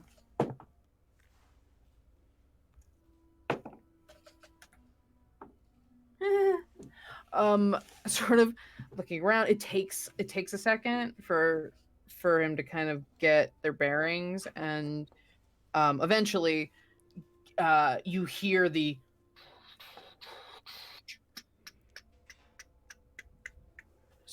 ticking, and then he pushes forward on this sort of shift, and you feel the lurch of the train move forward. The door slide. Actually, he's like, "Can someone get the door?" Yeah. And you have to kind of manually slide the door Go shut. back to Leon. Good boy. I'm just assuming watch it. Thorn didn't get on the train. Okay, good. Thorn didn't get on the train. Nickit and Toshi are in the back of the train, kind of staring out the back, and Nickit's got like a hand on their brother's shoulder, and they're just kind of watching the tunnel get longer as you all start barreling down Blaine. this tunnel. Real quick, put a piece of that duct tape on the car. I don't know if it's someone else do it. Doink. And he lifts the duct tape up. And I'll Where hand do it you to put Harland. it? Where do you put it? Probably on the floor. Okay. A small, like it goes from, it's still noisy, but like slightly less noisy. I just Keep figured- going, dude. Keep going. Oh, all right, and just keep going with it. Anything that looks like it's making noise that Sure. maybe it's echoing down the tunnel, like that. That's what Harlan's thinking, is that it makes things quiet. It's harder to track. Also, you can get rid of the ticking. That too. Oh yes. And most of it's like at the front where Verlaine's operating, so you probably are just like scooting underneath them, just like just putting it on everything. It's like, make sure you don't cover the controls. Just and you speed along. A few tense minutes pass. And you're coasting along.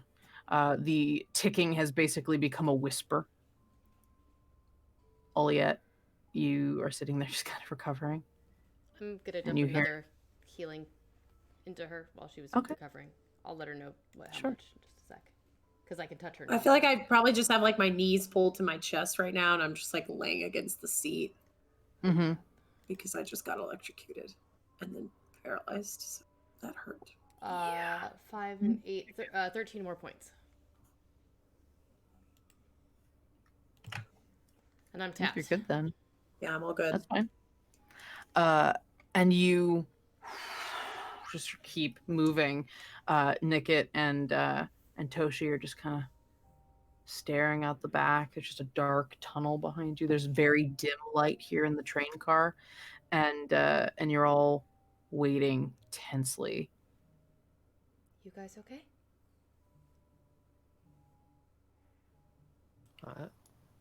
I'm doing fine. Ask me when we see Sky. Elaine's pushing Harlan's forward. gonna reach over and kind of touch the coat that like just a corner of the coat that Elliot's wearing, probably because it's like up above, and it's just kind of like Baby Yoda-ing. Gonna use prestidigitation to warm her coat. Oh. Oh. The Brussels sprouts aren't room temperature anymore. Anyway, so some time passes. You're all a little tense, a little quiet. Belaine looks ahead. Huh. You know, normally I wouldn't tell people I see a light at the end of a tunnel. Well, let's just hope it's actually sky and not some monstrosity waiting to devour this car hole. I'm You kidding. know, That was Paru, really not should have said that out loud. That'd be really elaborate. Mm-hmm. And you watch as the light, and you pass into bright light. And the windows, you see you've passed through a giant wall. Huge concrete walls. Is And that, you're- is that big to all you two? Because I can't tell right now. No, none of that's big. Okay. Oh, shit. And ahead of you, you see a station, like a little, maybe like half a mile, and you just keep moving. The walls get a little further, and eventually you sort of, Elaine's like, oh, right, okay, apparently I have to manually do this. Everybody hold on. And it's a little bit of a hard lurch. Nick and Toshi just hold on to each other and to posts, trying to hold on as you kind of skid to a stop. And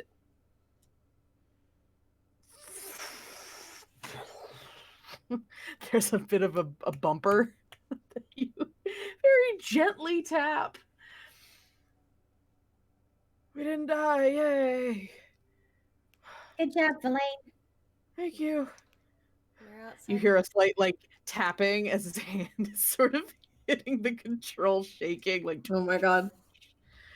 So we're at the station that was a half a mile outside of the city. Pause.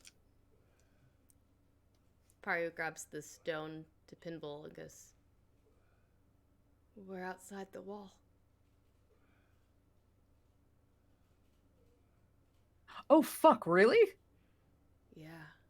Oh, I can't reply back, can I? No, that's it. It's, oh fuck! Really?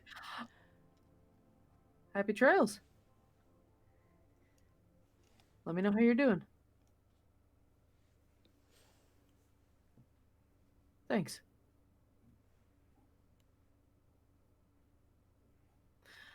Oliette, you hear a voice next to you. Speaker of spirits, I need your help. You told me to wait at the library, so I waited, but I need your help. And the ghost looks around. It's like, I wanted to get outside the wall. Never mind. And the ghost, You're welcome. Please don't refer me to your friends. the ghost disappears. Amazing. And that's where we'll end this session. Yay, we did it! We did a crimes! You did a crime. Wow. We did several crimes. You did. Oh my gosh. Hooray! You have escaped. You have Yay, escaped. crimes. Beza threw chipmunks at a poor duodrone. That is a crime against chipmunkhood. I had to do a do drone. something that would get his attention away from me where the chipmunks were. Smart. All right, everybody. That is the end of our session and the end of Chapter 21, Escape Plan B. Join us next week on Tuesday, 7 p.m. Pacific, 10 p.m. Eastern, for Chapter 22, The Wild Yonder. Not over the Kronos wall. Over the clockwork wall. There you go. Over the clockwork. I think that sounds great. Yeah, that'll be it. Over the clockwork wall. You got it. That'll be next week. Everyone, we're so proud of you. Thank you so much to everybody who donated tonight, everybody who rated tonight. Specifically, thank you to Goth Marine, Alora ML, Primus, Archduke Franzi, and Alice Drummond for their donations tonight, aiding us in lots of roles that were very important. Leon Wolfsheart and Thorn, our NPCs, or as Primus put it, MP Throb. I'm not going to use, but thank you for trying. And for the Beza and Oliet and Harlan's Wheel of Causality rolls tonight. I will say, Harland, you do find that you start gently getting taller. It's not like the nightmare at the beginning of a Goofy movie. Oh god, yeah. Great movie. Great amazing classic movie. Disney movie. Anyway, that's all we have. Well, that's not all we have. Thank you so much to our sponsors, Eldritch Foundry, World Anvil, and Die Hard Dice. Join us next week for our official giveaway of the copper purple alloy if you can help us defeat Robert and his dastardly plans to have the rest of our set. Kyle, you're gonna have to mail that D20 to Tessa. Yep. And yeah, and yeah. And we have to give it out. We have to give it to somebody. And don't forget, if you use Nerdsmith-MAR at Die Hard Dice, you can get 10% off your purchase, regardless of if it's copper purple alloy or not. But please check them out. And that's all we have for tonight. I am Angela. These are our wonderful players, Tessa, Kyle, Chris, and Heather. You can find them in our chat. You find all the links. And please consider joining us in our Discord server. We often chat about the episodes after. And we're all there hanging out. So please join us and have a wonderful rest of your week. I will be here tomorrow night at 9 p.m. 9 p.m. Eastern, which is 6 p.m. Pacific, for Discover RPG. I am doing a lot of map making lately in Incarnate, which are going to end up being a lot of our... I will probably be working on the map that they got tonight. Which I have some of it, but I'll finish it up. And yeah. So please have a very safe rest of your week. Make good choices. Do everything you can to be responsible. If you can get the vaccine, get the vaccine. That's just my thing. Vaccinated. And please do me a favor and be good to each other. All right. See you all next week. To be continued.